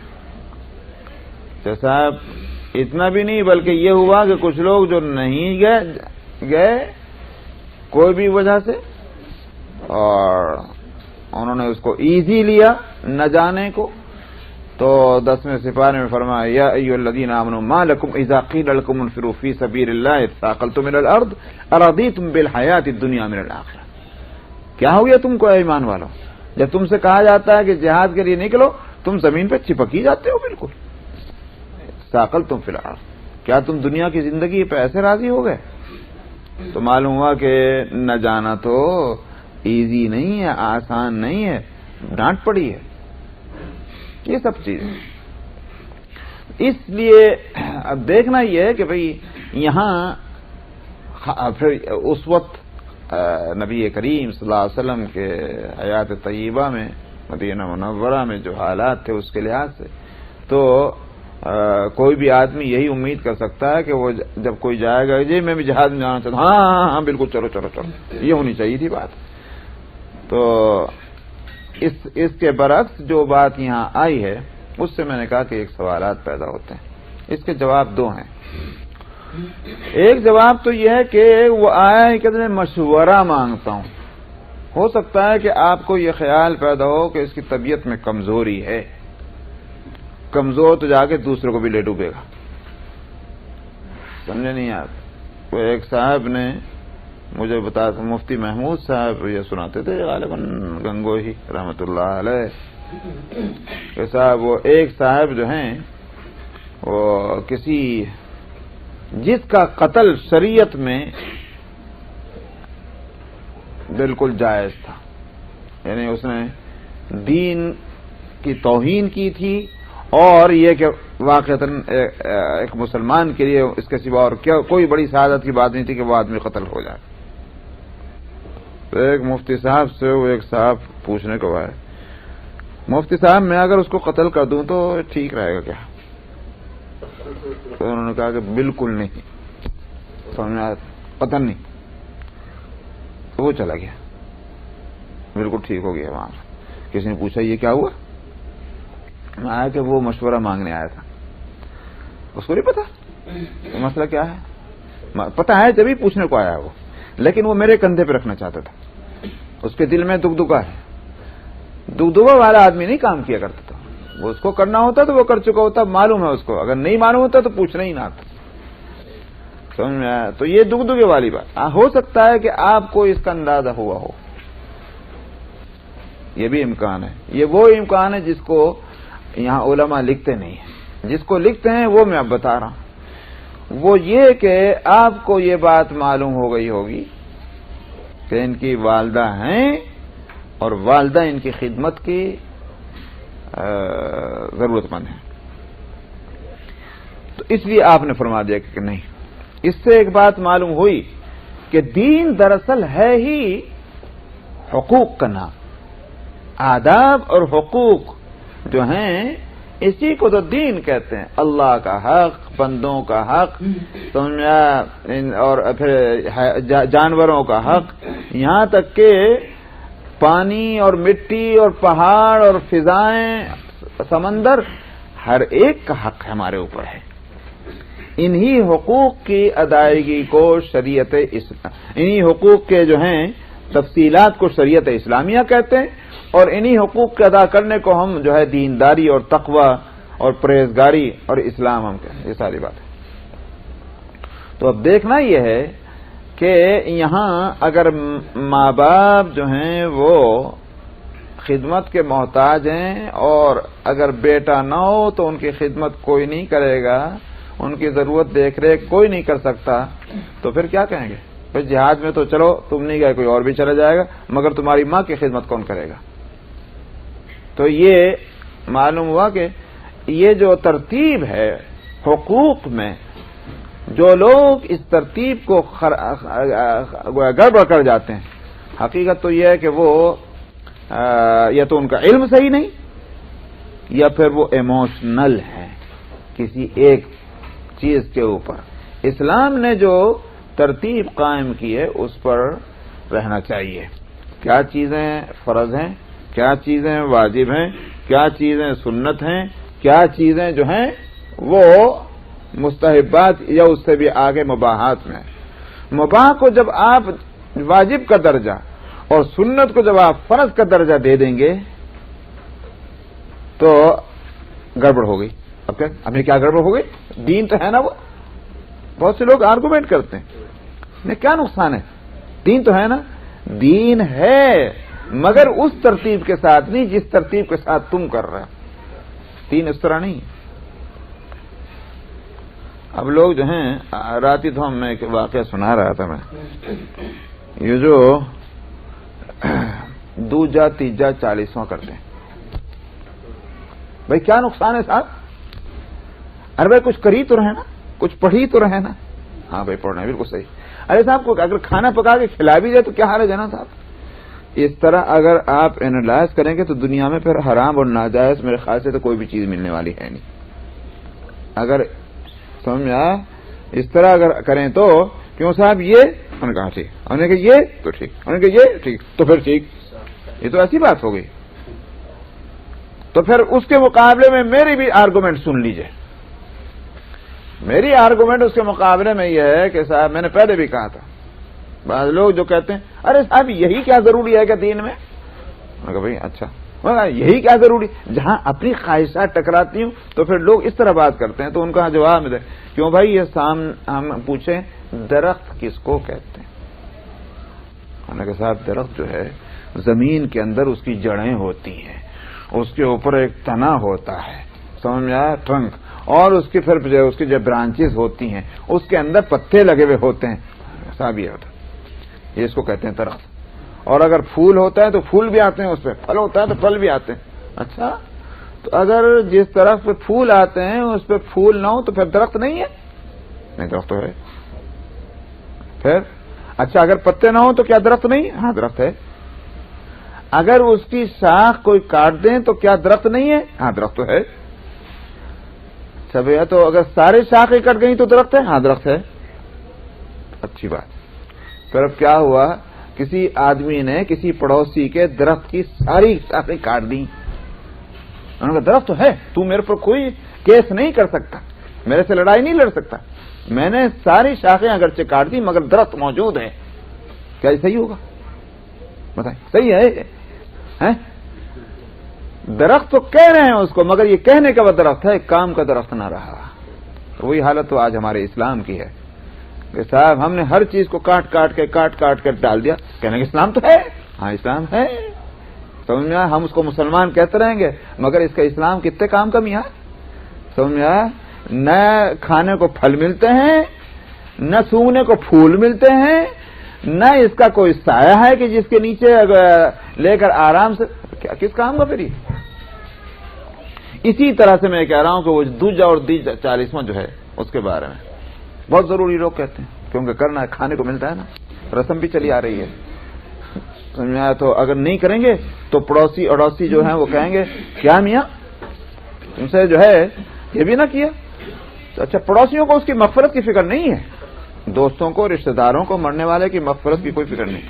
فکر وہ ہونا نا بھائی. ہاں تو یہی تو موقع ہے پراٹھے کھانے کے. کسی کوئی مر جائے تو پراٹھے ملیں گے، کوئی جو کسی کا دودھ ہو تو حلوہ ملے گا. ایک صاحب کو میں نے دیکھا، میں دیکھتا تھا میں ان کو، لیکن میں اپنے کان سے نہیں سنا، میرے چچا نے مجھے بتایا. وہ جو یہاں آئے تھے نا چچا، وہ ہم کیونکہ برابر ساتھ کھیلتے تھے، تو وہ ایک صاحب تھے، ان کو ملا جی کہا کرتے تھے. کوئی کام نہیں تھا ان کو، خدا جانے ان کے کبھی کوئی خاندان گھرانہ رہا کہ نہیں رہا ہمیں معلوم نہیں. بڈھے سے آدمی اپنا پڑے رہتے تھے مسجد میں.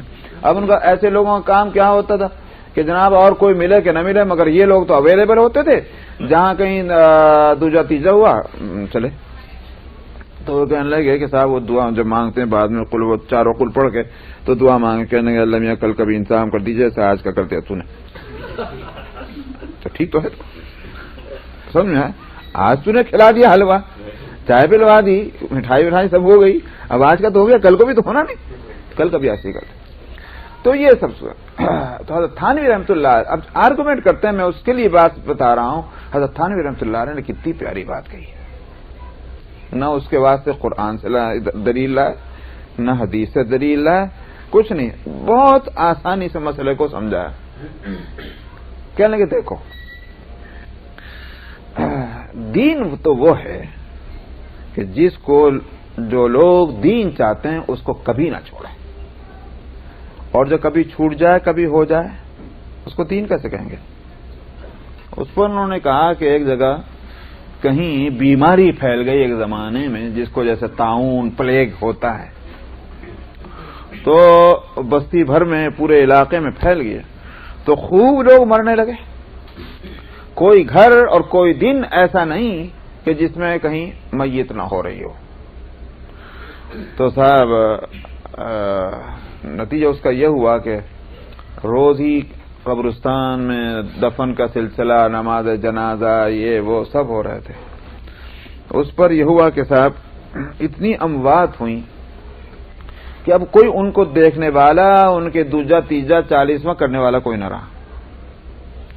کہاں تک کریں گے بھائی؟ ایک ہو تو کیا جائے. اب جب ایک دن میں 8 10 ایک بستی سے جا رہے ہیں، اور بستی میں جو ہے ظاہر ہے کہ وہ کوئی نہ کوئی برادری اس میں ہوگی، تو لوگ کیسے کریں گے؟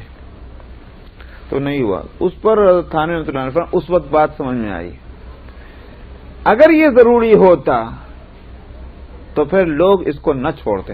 آخر کفن بھی تو دے رہے کہ نہیں دے رہے، آخر قبر کھود رہے کہ نہیں کھود رہے، اس میں ٹائم لگتا ہے، اتنا محنت کرنی پڑتی. آخر نماز جنازہ پڑھ رہے کہ نہیں پڑھ رہے. ان میں سے کوئی کام نہیں چھوٹ رہا کہ صاحب کہاں تک کریں گے، اتنی میت ہو رہی ہیں، یہ سب کام ہو رہا ہے. چھوٹا تو کیا چھوٹا، وہ دوجا تیجا 40واں چھوٹ گیا. معلوم ہوا کہ یہی دین نہیں تھا. سمجھا؟ اگر دین ہوتا تو نماز جنازہ کی طرح یہ نہ چھوٹتا، دین ہوتا تو قبر کھودنے کی طرح یہ نہ چھوٹتا، اگر دین ہوتا تو کفن کی طرح یہ نہ چھوٹتا. کتنی اچھی بات بتائی. تو جو دین ہے اس کو لے کے بیٹھے نا، غیر دین کو دین بنانا، یہ زیادہ سے زیادہ جو چیز اگر حرام اور ناجائز نہیں ہے مگر جب وہ ضروری نہیں ہے تو ہم اس کو ضروری سے بڑھ کر ضروری کیسے کر رہے ہیں؟ تو معلوم ہوا جیسے نماز جنازہ ایسے ہی دوجا، جیسے کفن ایسے ہی تیجا، جیسے دفن ایسے ہی دسواں. یہ تو عجیب معاملہ ہو گیا. تو اس لیے میں نے کہا کہ جب درجہ بندی جو ہے ختم کر دی جائے گی دین کا حلیہ بگڑ جائے گا. تو حقوق میں بھی یہی بات ہے. اب آپ دیکھیں کہ صاحب اگر جماعت کے ساتھ نماز ہو رہی کھڑی ہوئے اور ایک آپ کو بھوک لگ رہی، ہاں کھانا آ بھی گیا، وعلیکم السلام، کیا کریں گے آپ؟ کیا کریں گے؟ مسئلہ کو بتائیے. ہاں بھائی جماعت کی نماز کھڑی ہونے جا رہی، ہو گئی، کھانا آ گیا اور بھوک بھی ہے، کیا کریں گے؟ ہاں کھانے کا مسئلہ جلدی سمجھ میں آ گیا. کھانے کا مسئلہ جلدی سمجھ میں آ گیا. تو کیوں؟ اس واسطے کہ جماعت جو ہے وہ بے شک سنت ہے، اور اگر یہ کہا جائے کہ نہیں کھانا چھوڑ نماز میں چلا جا، تو اس سے وجہ سے کیا ہوگا کہ یہ سنت بھی صحیح ادا نہیں ہوگی. دل تو اس کا لگا ہوا وہاں کھانے میں. اس کے برعکس اگر یہ کھانا کھا لے اور نماز کا ٹائم جو ہے ابھی اس میں وہ سب ہے، گنجائش ہے، تو اگر یہ کھانا کھا کر کے اور پھر نماز پڑھ لے تو کم سے کم وہ فرض جو ادا ہوگا وہ تو صحیح ادا ہو جائے گا. سمجھا؟ فرض کی حفاظت کی جا رہی ہے، فرض تو صحیح ادا ہو جائے اطمینان کے ساتھ. تو اسی لیے فقہا نے بھئی نماز کس طرح سے صحیح ادا ہو سکتی ہے اس کا بڑا اہتمام کیا کہ صاحب جب استنجا کی حاجت ہو تو آدمی یہ نہ کرے کہ صاحب نماز پڑھ لے، نہیں اچھی طرح سے اطمینان کے ساتھ. تو یہ ساری باتیں ہیں.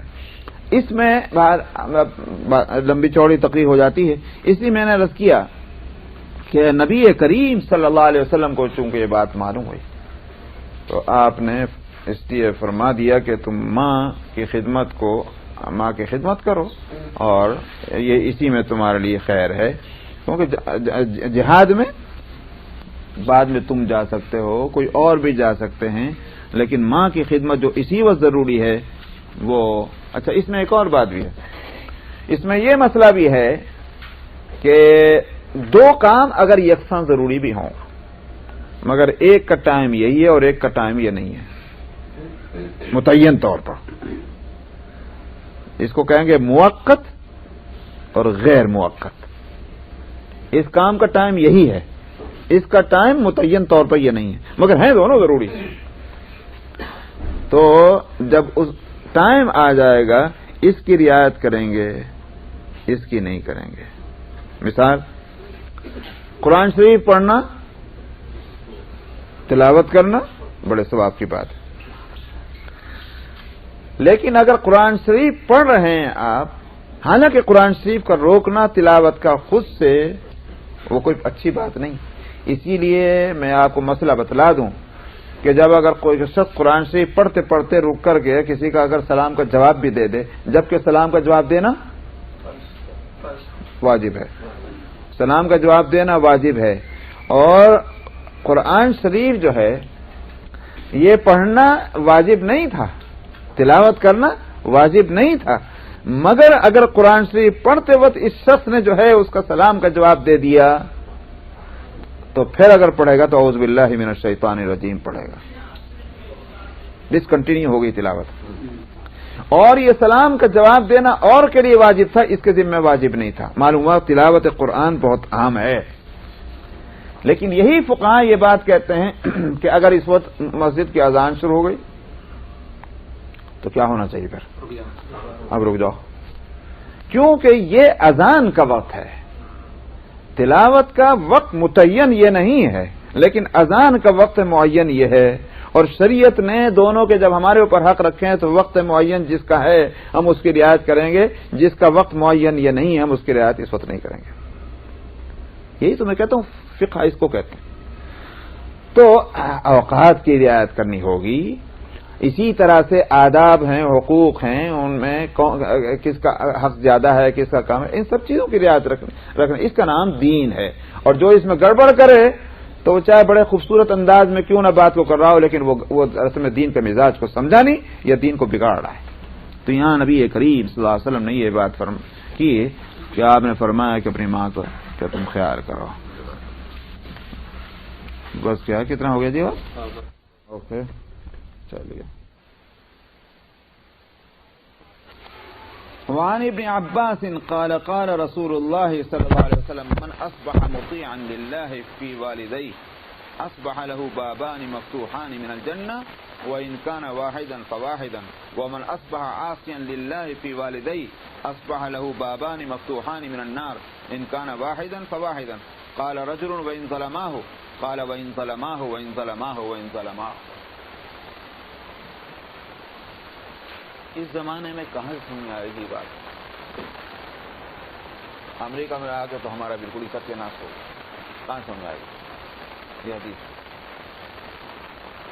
ابن عباس رضی اللہ عنہما سے روایت ہے، انہوں نے کہا کہ رسول اللہ صلی اللہ علیہ وسلم نے فرمایا جو اپنے والدین کے حق میں اللہ کی اطاعت کرنے والا ہے، یعنی اللہ نے جو حکم دیا احسان کرنا، حسن سلوک اپنے والدین کے ساتھ، فرمایا کہ اس کے لیے جنت کے 2 دروازے کھلے ہوئے رہیں گے، اور اگر ایک تھے تو پھر ایک کھلا رہے گا.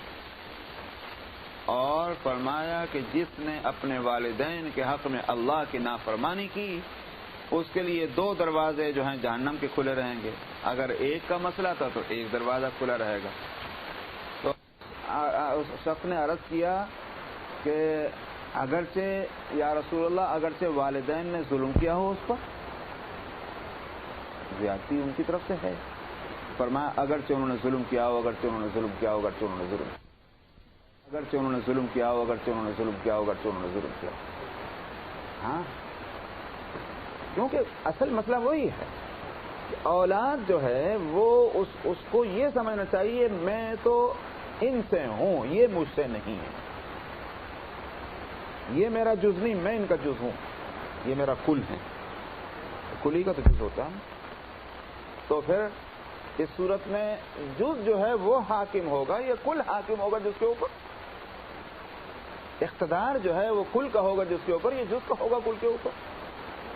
بات بالکل عقل سے تو سمجھ میں آتی ہے، مگر آج ہماری عقل ہی جب مغلوب ہو کے رہ گئی اس تہذیب اور کلچر میں تو کیا کریں گے. وعنه ان رسول الله صلی اللہ علیہ وسلم قال ما من ولد بار ينظر الى والديه نظرة رحمة الا كتب الله له بكل نظرة حجة مبرورة. قالوا وإن نظر كل يوم 100 مرة قال نعم الله اکبر واصیح. ابن عباس رضی اللہ عنہما اس روایت ہے کہ رسول اللہ صلی اللہ علیہ وسلم نے فرمایا کوئی بھی بھلا لڑکا، اولاد یہاں مراد لڑکا نہیں، ولد کا مطلب ہے مولود، یعنی چاہے بیٹا ہو کہ بیٹی ہو، کوئی اولاد بھلی اپنے والدین کی طرف مہربانی کی اور محبت کی نظر سے دیکھے، اللہ اس کے لیے ہر نظر کے بدلے میں مقبول حج کا ثواب لکھے، حج مبرور. اب لوگوں نے عرض کیا یا رسول اللہ اگرچہ اس نے ایک دن میں 100 مرتبہ دیکھا. آپ نے فرمایا ہاں اللہ بہت بڑے ہیں اور اللہ بہت کافی. تم کہاں تمہارے سمجھ نہیں آتا؟ اللہ کے دین تو پھر اس کے لیے کیا مسئلہ ہے؟ یہ مسئلہ اللہ کی دین ہے.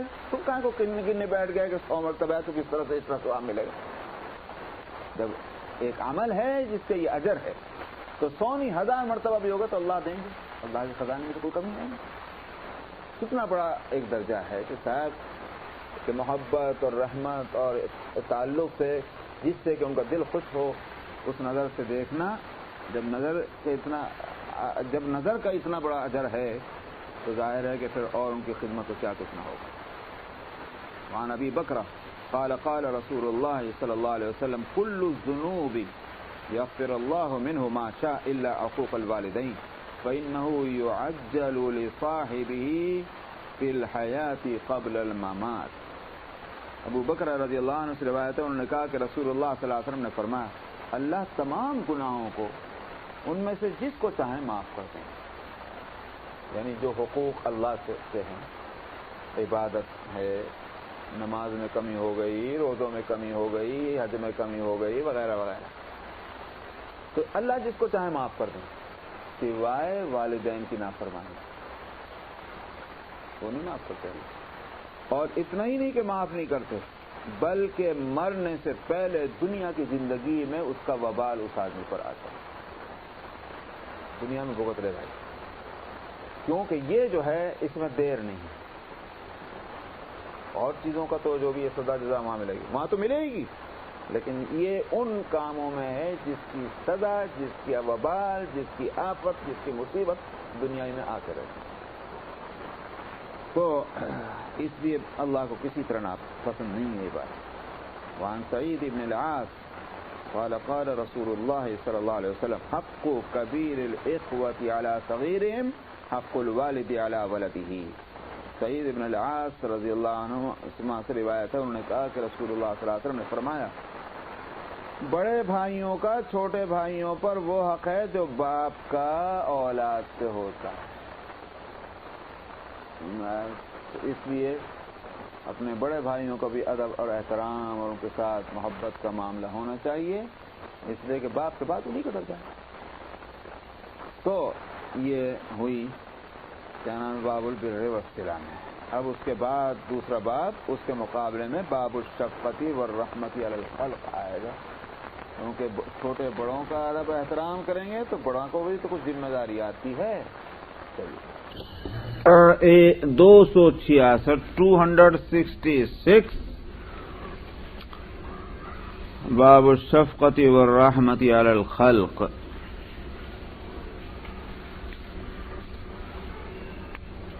بسم اللہ الرحمن الرحیم۔ الفصل الاول عن جریر بن عبد اللہ قال قال رسول اللہ صلی اللہ علیہ وسلم لا يرحم اللہ من لا يرحم الناس۔ یہ باب جو ہے اس میں مخلوق پر جو کریشن ہے، اللہ کی مخلوقات، انسان ہوں کو غیر انسان ہوں، ان کے ساتھ محبت کا معاملہ کرنا، مہربانی کا معاملہ کرنا، یہ ہے شفقہ جو ہے۔ یہ عربی میں اصل میں اس کے اصل معنی جو ہیں وہ ہیں خوف کے، ڈر۔ اسی واسطے سورہ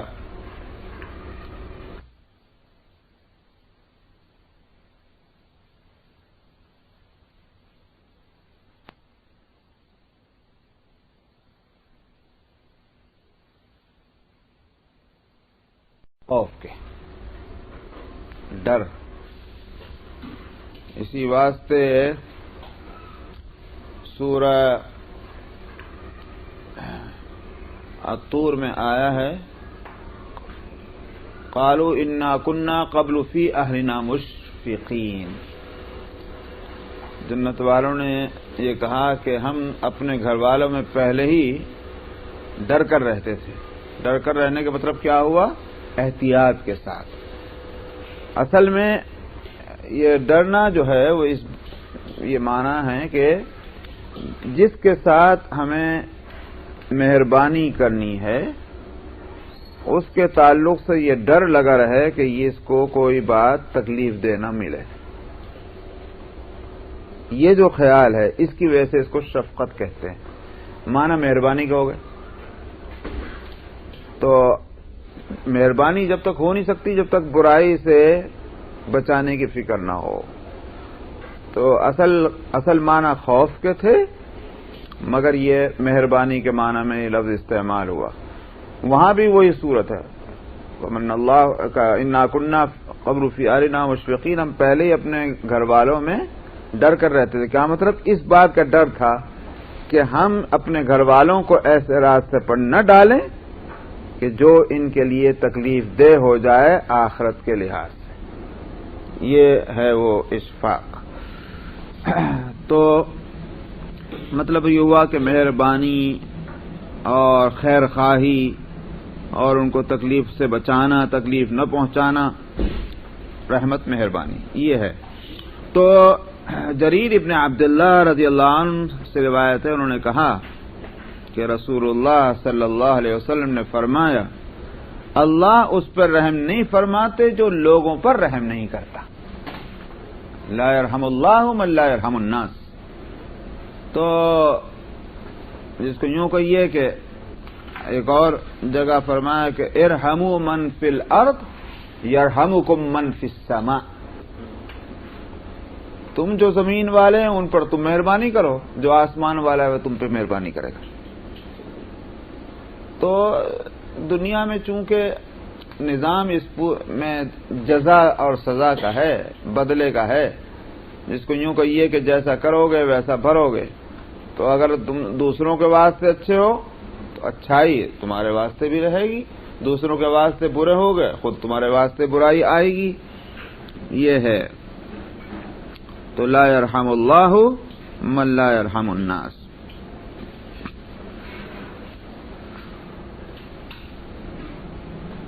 وعن عائشة قالت جاء أعرابي إلى النبي صلى الله عليه وسلم فقال أتقبلون الصبيان فما نقبلهم فقال النبي صلى الله عليه وسلم أو أملك لك أن نزع الله من قلبك الرحمة۔ حضرت عائشہ رضی اللہ عنہ سے روایت ہے کہ ایک گاؤں کا آدمی نبی کریم صلی اللہ علیہ وسلم کے پاس آیا، تو دوسری روایت میں یہ ہے کہ آپ غالباً حضرات حسنین تھے کہ آپ ان کو کس کر رہے تھے، پیار کر رہے تھے، چھوٹے بچے۔ تو انہوں نے دیکھا گاؤں کے آدمی نے، اس کے دماغ میں یہ بات ہوگی کہ میاں بڑے بن کے رہنا چاہیے، جب بڑے بن کے رہیں گے، یہ تو چھوٹے بن کی بات ہے کہ آپ کسی کو اس کو پیار کر لیا، اس کو وہ کر لیا۔ تو اس نے آ کر کے کہا کہ کیا آپ بچوں کو پیار کرتے ہیں؟ ہم تو نہیں کرتے۔ یہ اس نے کہا گاؤں کے آدمی نے۔ تو نبی کریم صلی اللہ علیہ وسلم نے فرمایا، اور ایک اور روایت میں کہ اس نے کہا میرے تو 10 بچے ہیں، میں تو ایک کو بھی پیار نہیں کیا۔ تو آپ نے فرمایا کہ کیا میں اس بات کا مالک ہوں کہ اللہ نے تیرے دل سے اگر رحمت کو نکال لیا تو مطلب میں کیا ذمہ دار ہوں؟ تو نہیں کرتا بھائی، معلوم ہوا کہ دل میں مہربانی ہوگی تو برتاؤ سے اس کا اظہار ہوگا۔ آدمی کی دل میں نرمی ہے، عمل میں نرمی ہوگی، دل میں سختی ہے تو عمل میں بھی، بات چیت میں، ہر چیز میں اس کی سختی آئے گی۔ وعنها قالت جاءتني امرأة ومعها ابنتان لها تسألني فلم تجد عندي غير تمرة واحدة فأعطيتها إياها فقسمتها بين ابنتيها ولم تأكل منها ثم قامت فخرجت فدخل النبي صلى الله عليه وسلم فحدثته فقال من ابتلي من هذه البنات بشيء فأحسن إليهن كن له سترا من النار۔ عائشہ اس روایت ہے کہ انہوں نے کہا کہ میرے پاس ایک عورت آئی اور اس کے ساتھ اس کی 2 بچیاں بھی تھیں، چھوٹی لڑکیاں۔ اس نے مجھ سے کچھ سوال کیا، بس کھانے پینے کی کوئی چیز، مطلب یہ مانگا اس نے۔ میرے پاس اس کو کچھ نہ ملا سوائے ایک کھجور کے، ایک کھجور تھی، وہی اس کو دے دی اور کچھ تھا ہی نہیں، تو میں نے اس کو دے دیا۔ وہ اس نے کیا کیا کہ اس ایک کھجور کے 2 حصے کر کے ایک ٹکڑا تو ایک بچی کو کھلا دیا، دوسرا ٹکڑا خود دوسری بچی کو کھلا دیا، خود تو کچھ نہیں دیا اس نے۔ تو اب ظاہر ہے کہ بھئی بھوک لگی تو اس کو بھی لگی ہے، جب ایک کھجور بھی لے کر کے 2 بچیوں میں بانٹ دی تو بھوک کا کیا عالم ہوگا، اور بھوک اس کو بھی لگ رہی ہوگی، اگر یہ تو ہے نہیں کہ اس کا پیٹ بھرا ہوا بچیاں بھوکی ہیں۔ تو اس کا مطلب کیا ہوا کہ اس نے اپنے بچیوں کو پریفر کیا ہے اپنی جان کے اوپر، ان کو کھلا دیا، خود کچھ نہیں کھایا۔ اس کے بعد وہ وہاں سے اٹھی اور چلی گئی. نبی کریم صلی اللہ علیہ وسلم گھر میں تشریف لائے. میں نے یہ واقعہ آپ کو سنایا تو آپ نے فرمایا ان بچیوں کی سبب سے کوئی آدمی ذرا بھی کسی پریشانی میں مبتلا ہوا اور اس نے ان بچیوں کے ساتھ اچھائی کی، کن لہن سترا من النار، جہنم سے رکاوٹ بن جائے گا اس کا یہ عمل. تو معلوم ہوا کہ لڑکیوں کی دیکھ ریکھ کرنا اور ان کی تکلیفیں دور کرنا، ان کو احسن الیہن کا مطلب یہی ہوا کہ ایسا ان کے ساتھ سلوک کرنا، ان کی تربیت اس طرح سے کرنا کہ وہ کھانا پینا بھی ان کا رہے، پہننا بھی رہے، اور ساتھ میں ان کو اخلاق اور تعلیم اور تربیت بھی ملے. یہ سب لفظ احسان کے اندر آ جائیں گے. تو یہ ساری محنت مشقت جو ہے یہ جہنم سے بچاؤ کا ذریعہ بن جائے گا. وعن انس قال قال رسول اللہ صلی اللہ علیہ وسلم من عال جاریتین حتی تبلغا جاء یوم القیامت انا وهو هكذا وضم اصابعه.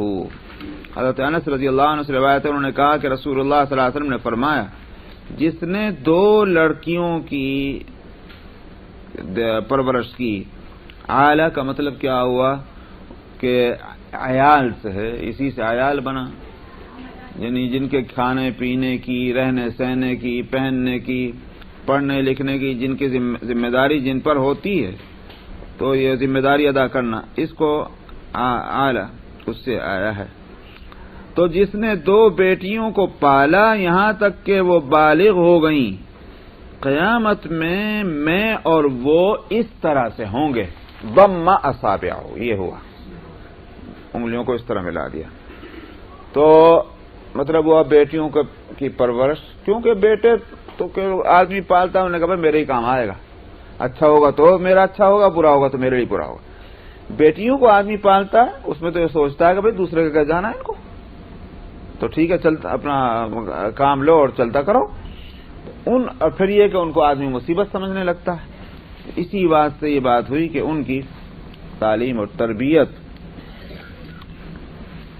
میں اس کو برا نہیں کہتا، مگر اصل میں یہ صورت ہے کہ اعلیٰ ڈگریاں دلانے کی جو محنت ہے یہ وہ الگ چیز ہے، اس کا اس سے تعلق نہیں ہے. یہاں بات جو ہو رہی ہے پیغمبر اور اللہ جب بات فرماتے ہوں وہ یہ ہے کہ بھئی ان میں انسانیت آنی چاہیے، شرافت آنی چاہیے، تہذیب آنی چاہیے.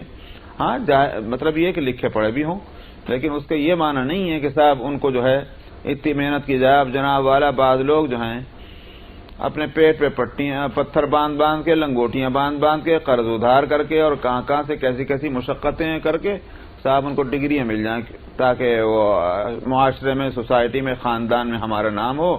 یہ ساری پھر اس کے بعد کیا ہوتا ہے، اب شادیوں کا مسئلہ آتا ہے تو ڈھونڈتے پھر رہے، ملتا ہی نہیں اس کی ٹکر کا آدمی. وعن ابی ہریرہ قال قال رسول اللہ صلی اللہ علیہ وسلم السعی علی الارملة والمسکین کالسعی فی سبیل اللہ واحسبه قال کالقائم لا یفطر وکالصائم لا یفطر.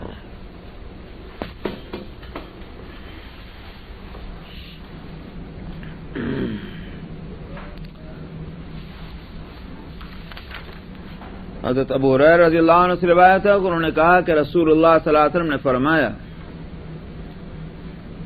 ارملہ اور مسکین کے حق میں محنت کرنے والا. ارملہ کیا ہے؟ یہ ارملہ اصل میں کہتے ہیں ان عورتوں کو جن کا شوہر نہ ہو، یا تو شادی ہوئی ہی نہیں، کنواری ہے، یہ شادی ہوئی تھی طلاق ہو گئی، شادی ہوئی تھی شوہر مر گیا. بے نکاحی عورتیں جو ہیں ان کو ارملہ کہتے ہیں، ارامل اس کی جمع ہے.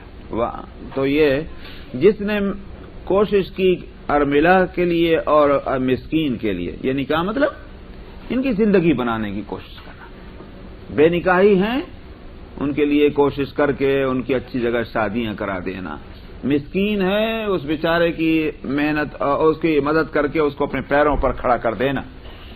تو یہ ان کے لیے کوشش کرنے والا ایسا ہے جیسے اللہ کے راستے میں کوشش کرنے والا، یعنی جیسے جہاد وغیرہ جو ہے، کوئی بھی کام اللہ کا دین کا ہے اس کے لیے محنت کرنے والا ایسا ہے۔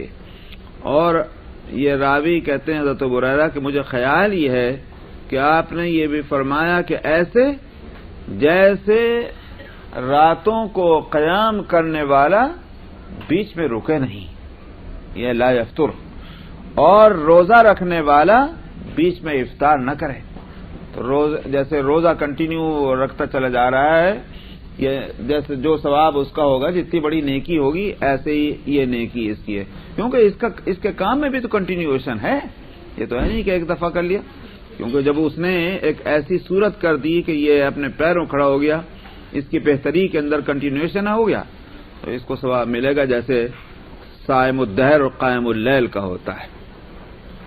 وعن سہل بن سعد قال قال رسول اللہ صلی اللہ علیہ وسلم انا وکافر الیتیم له ولغیرہ فی الجنۃ ہکذا واشار بالسبابۃ والوسطى وفرج بینہما شیئا۔ سہل ابن سعد سے روایت ہے، انہوں نے کہا کہ رسول اللہ صلی اللہ علیہ وسلم نے فرمایا، میں اور ایک یتیم کی کفالت کرنے والا، چاہے وہ یتیم اس کا اپنے پاس کا ہو، یعنی مطلب اپنے گھرانے کا ہو، اور یا کسی غیر کے گھر کا ہو، اپنی برادری اپنے خاندان کا ہے یا غیر کا ہے، فرمایا میں اور وہ آدمی جنت میں اس طرح ہوں گے۔ اشارہ بالسبابۃ والوسطی، انگلیاں السبابۃ اس کو کہتے ہیں جس کو شہادت کی انگلی کہتے ہیں، وسطی جو ہے بیچ والی انگلی، یوں آپ نے فرمایا اور بیچ میں تھوڑا سا کھلا چھوڑ دیا تھا۔ تو مطلب یہ ہے کہ یہ جو ہیں ایسے ہوں گے، بہت نزدیک مجھ سے رہے گا وہ۔ وعن النعمان بن بشیر قال قال رسول اللہ صلی اللہ علیہ وسلم ترى المؤمنین فی تراحمهم وتوادهم وتعاطفهم كمثل الجسد اذا اشتكى عضوا تداعى له سائر الجسد بالسهر والحمى۔ نعمان ابن بشیر رضی اللہ عنہ سے روایت ہے، انہوں نے کہا کہ رسول اللہ صلی اللہ علیہ وسلم نے فرمایا کہ تم مؤمنین کو دیکھو گے ان کی اپنی آپس کی مہربانیاں، محبتیں اور نرمیاں آپس کی جو ہیں، نرم روی، تو اس میں مسلمان کو دیکھو گے کا مطلب کیا ہوا؟ یعنی مسلمانوں کا ایسا ہونا چاہیے جیسے کہ ایک بدن ہے کہ جب اس بدن کے ایک حصے کو، ایک عضو کو کوئی تکلیف ہو جائے تو پورا جسم جو ہے وہ جاگنے میں گزرتا ہے، تو پھر بے چینی پورے بدن میں ہے۔ والحمى، اور بعض دفعہ بخار آتا ہے تو پورے بدن کو بخار آتا ہے، کیا ہوا بھائی؟ انفیکشن تو یہاں ہوا تھا، بخار پورے بدن میں پھیل رہا ہے۔ تو جس طرح سے یہ بدن کا ایک حصہ متاثر ہونے سے، اصل تکلیف میں مبتلا ہونے سے پورا بدن متاثر ہوتا ہے، تمام مسلمانوں کا آپس میں رشتہ ایسے ہی ہونا چاہیے۔ یہ ہوا اصل کہ اگر ایک مسلمان تکلیف میں ہے تو وہ تکلیف جو ہے وہ سارے مسلمانوں کی بن جائے، اس لیے کہ یہ ایک امت، ایک جسم ہے، ایک باڈی ہے، یہ آپ نے فرمایا۔ یہی وہ وجہ تھی کہ جو کیا نام تھا قاسم، اور جو حجاج ابن یوسف کا بھانجا محمد ابن قاسم، تو بھائی وہ ایک عورت تھی جس کے ساتھ غلط برتاؤ ہوا تھا سندھ کے علاقے میں، تو ایک مسلمان عورت کے ساتھ برتاؤ غلط ہوا، وہ اطلاع پہنچ گئی محمد ابن قاسم کو، تڑپ اٹھا، اور آخر کو حجاج ابن یوسف اپنے ماموں کو جو ہے اس نے اطلاع دی کہ یہ صورت ہوئی اور جو ناقابل برداشت، انہوں نے کہا چڑھائی کر دو، اس لیے کہ ایک مسلمان کے ساتھ ذلت کا مطلب کیا ہوا؟ پورے مسلمانوں کی ذلت ہوئی ہے اور اس کا بدلہ ان کو ملنا چاہیے۔ تو بات یہی ہے کہ وہ جب تک کہ ہم یہ نہ سمجھیں گے کہ ایک فرد نہیں ہے بلکہ یہ جز ہے کل کا، تو جب تک کہ یہ مسئلہ نہیں سمجھ میں آئے گا۔ وعنہ قال قال رسول اللہ صلی اللہ علیہ وسلم، خود نبی کریم صلی اللہ علیہ وسلم نے بھی یہ کیا کہ مدینہ منورہ کے اندر جو ایک یہود کا قبیلہ بنو قینقاع رہتا تھا اور بہت معاشی لحاظ سے فائنینشلی بہت اسٹرانگ تھا، کیونکہ بزنس اور صنعت پروڈکشن جو ہے یہ ان کے ہاتھ میں تھا، کپڑا بن کی فیکٹریاں تھیں ان کے پاس، برتن تانبے کے پیتل کے جو بھی اس زمانے میں استعمال ہوتے تھے وہ یہ لوگ بناتے تھے بھی، پروڈکشن بھی انہی کا تھا، بزنس بھی انہی کا تھا، انہی کی دکانیں تھیں، گروسری کی دکانیں ہیں، یہ ہیں کپڑے کی دکانیں، سب وہیں بنتا وہیں سب یہ۔ تو بنو قینقاع قبیلہ بڑا مالدار تھا، بہت اسٹرانگ تھا، وہ مدینہ کے اندر رہتے تھے۔ تو آپ کا چونکہ وہاں تشریف لانا اور مسلمانوں کا وہاں ہونا یہ ان کو گوارا ہوا ہی نہیں پہلے دن سے، نہ بنو قینقاع کے یہودیوں کو، نہ بنو نذیر اور بنو قریظہ کو جو مدینے سے باہر رہتے تھے۔ تو ہوا یہ کہ یوں تو سازشیں چلتی رہتی تھی، آپ نظر انداز کرتے تھے، لیکن ایک موقع پر آپ کو یہ اطلاع ملی کہ صاحب ایک عورت گئی بازار میں اور اس کو سرے بازار ننگا کر دیا، بس یہ آپ کے لیے ناقابل برداشت ہے۔ آپ نے اب کہا کہ بھائی بہت ہو گئی بات، اور اب یا تو تم یہاں سے نکل جاؤ اور نہ تو تمہارا برا دن آ گیا۔ تو ظاہر ہے کہ وہ ایک عورت پورے معاشرے کے ایک فرد ہے، اس کو ننگا کرنے کا مطلب تو پوری عورتوں کو ننگا کر دیا، یوں کو نہیں سمجھا، یہ سمجھنا چاہیے، اور سمجھا آپ نے ویسے ہی۔ نتیجہ ہوا بنو قینقاع چونکہ اکڑ گئے اپنے ہتھیاروں کی بنیاد پر، اپنی طاقت کی بنیاد پر، اور بدتمیزی پر آ گئے، آپ نے پھر ایسی سزا دی کہ ان کا نشانی وہاں سے مٹ گیا۔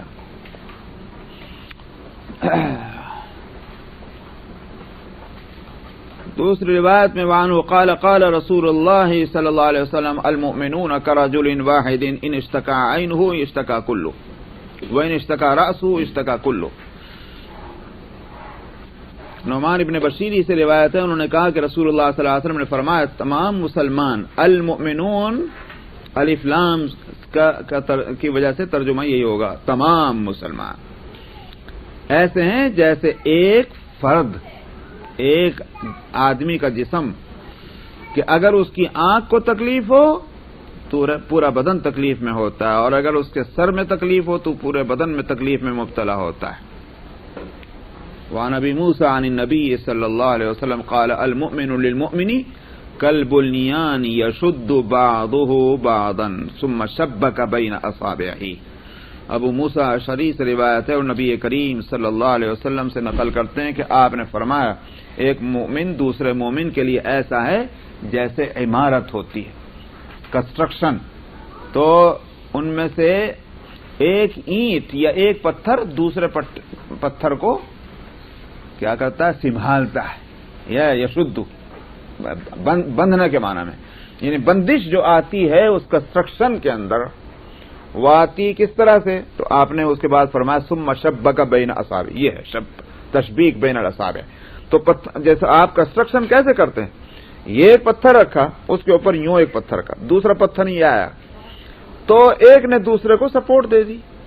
اب کیا ہوا، ایک پتھر اگر الگ ہوتا تو آپ کہیں بھی پھینک دیجئے، لیکن پوری دیوار کو پھینک کے دکھا دیجئے کیونکہ وہ اب مضبوط ہو گئی ہے۔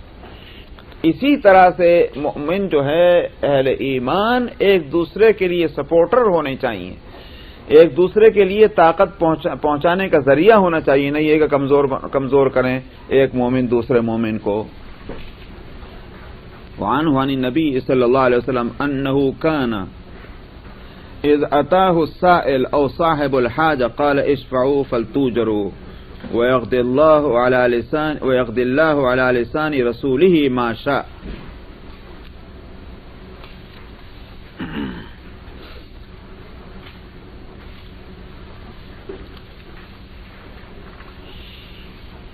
صاحبانی اور ابو موسیٰ سے روایت ہے کہ نبی کریم صلی اللہ علیہ وسلم کے پاس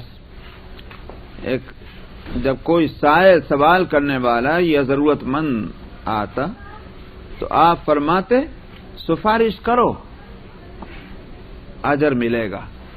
مطلب یہ ہے کہ بھئی ایک آدمی آیا ضرورت مند، مان لیجئے تھوڑی دیر کے واسطے مجھ سے ایک ضرورت کے لیے مجھ سے ایک سوال کرتا ہے. آپ نے سنا، آپ نے کہا ہاں مولوی صاحب واقعی بیچارہ بہت پریشان ہے، اس کی مدد ہو جائے تو بہت اچھا ہے. یہ سفارش. اس کا مطلب کیا ہوا کہ اگر میرا دل نہیں بھی متوجہ ہو رہا ہوگا، ذہن میں اس کی مدد کا خیال نہیں آیا ہوگا، آپ کیسا لفظ کہنے سے ہو سکتا ہے میں متوجہ ہو جاؤں. آپ کی سفارش جو ہے وہ سبب بن گئی ہے اس ضرورت مند کی ضرورت پورا ہونا. فرمایا اس پہ اجر ملے گا. تو سفارش کرو. حالانکہ نبی کریم صلی اللہ علیہ وسلم کو کیا ضرورت تھی سفارش کرنے کی، آپ تو خود ہی دیتے تھے، لیکن آپ صحابہ کی کو تعلیم ہی نہیں دے رہے بلکہ ان کا فائدہ چاہ رہے. بھائی تم سفارش کرو گے میرے پاس بیٹھ کر کے، تم کو اس کا اجر ملے گا. تو اس لیے اچھے کاموں میں اگر اور کچھ نہیں کر سکتے سفارش تو کریں. وَيَقْضِ اللَّهُ عَلَىٰ لِسَانِ رَسُولِهِ، اور اللہ اپنے رسول کی زبان پر جو چاہتے ہیں اس کے مطابق اللہ اس کا فیصلہ فرماتے ہیں. وعن انس قال قال رسول اللہ صلی اللہ علیہ وسلم انصر اخاك ظالما او مظلوما فقال رجل یا رسول اللہ انصره مظلوما فكيف انصره ظالما قال تمنعه من الظلم فذلك نصرك اياه.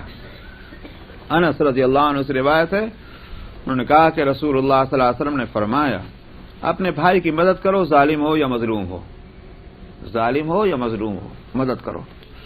یہ آپ کے وہ جامع جو آپ کے کلمات ہیں ان میں یہ آتا ہے، یہ الفاظ بھی آپ نے فرمایا انصر اخاک ظالما او مظلوما.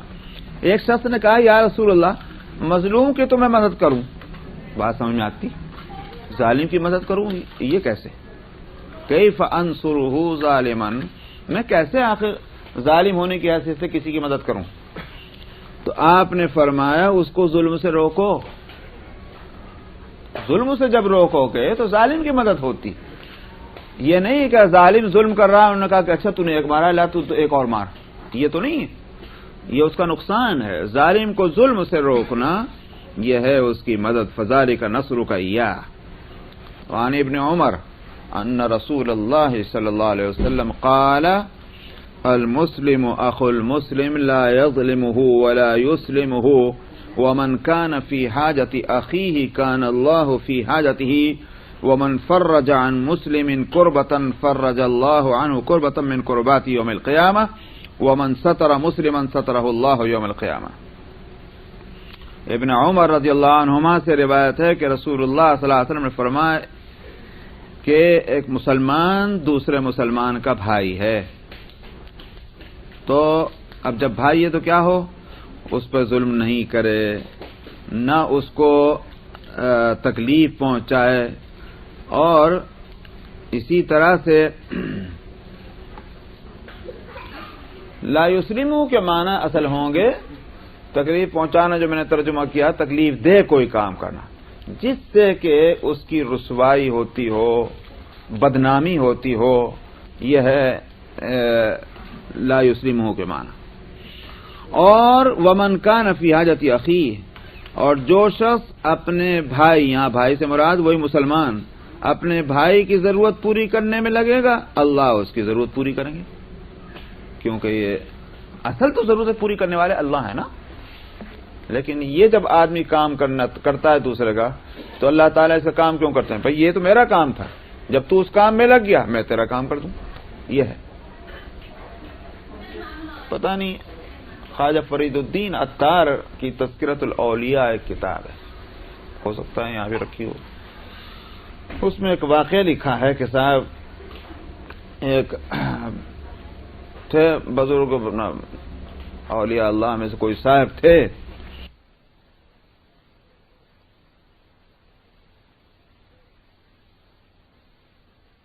دل میں ایک بات آئی اور یہ کہ بھئی ہماری زندگی گزری ہے، ذرا یوں بھی تو دیکھیں اچھا کھانا اچھا پہننے کا کیا مزہ ہے، اس کی بھی تو ذرا لذت دیکھ لیں. تو کیسے دیکھیں گے؟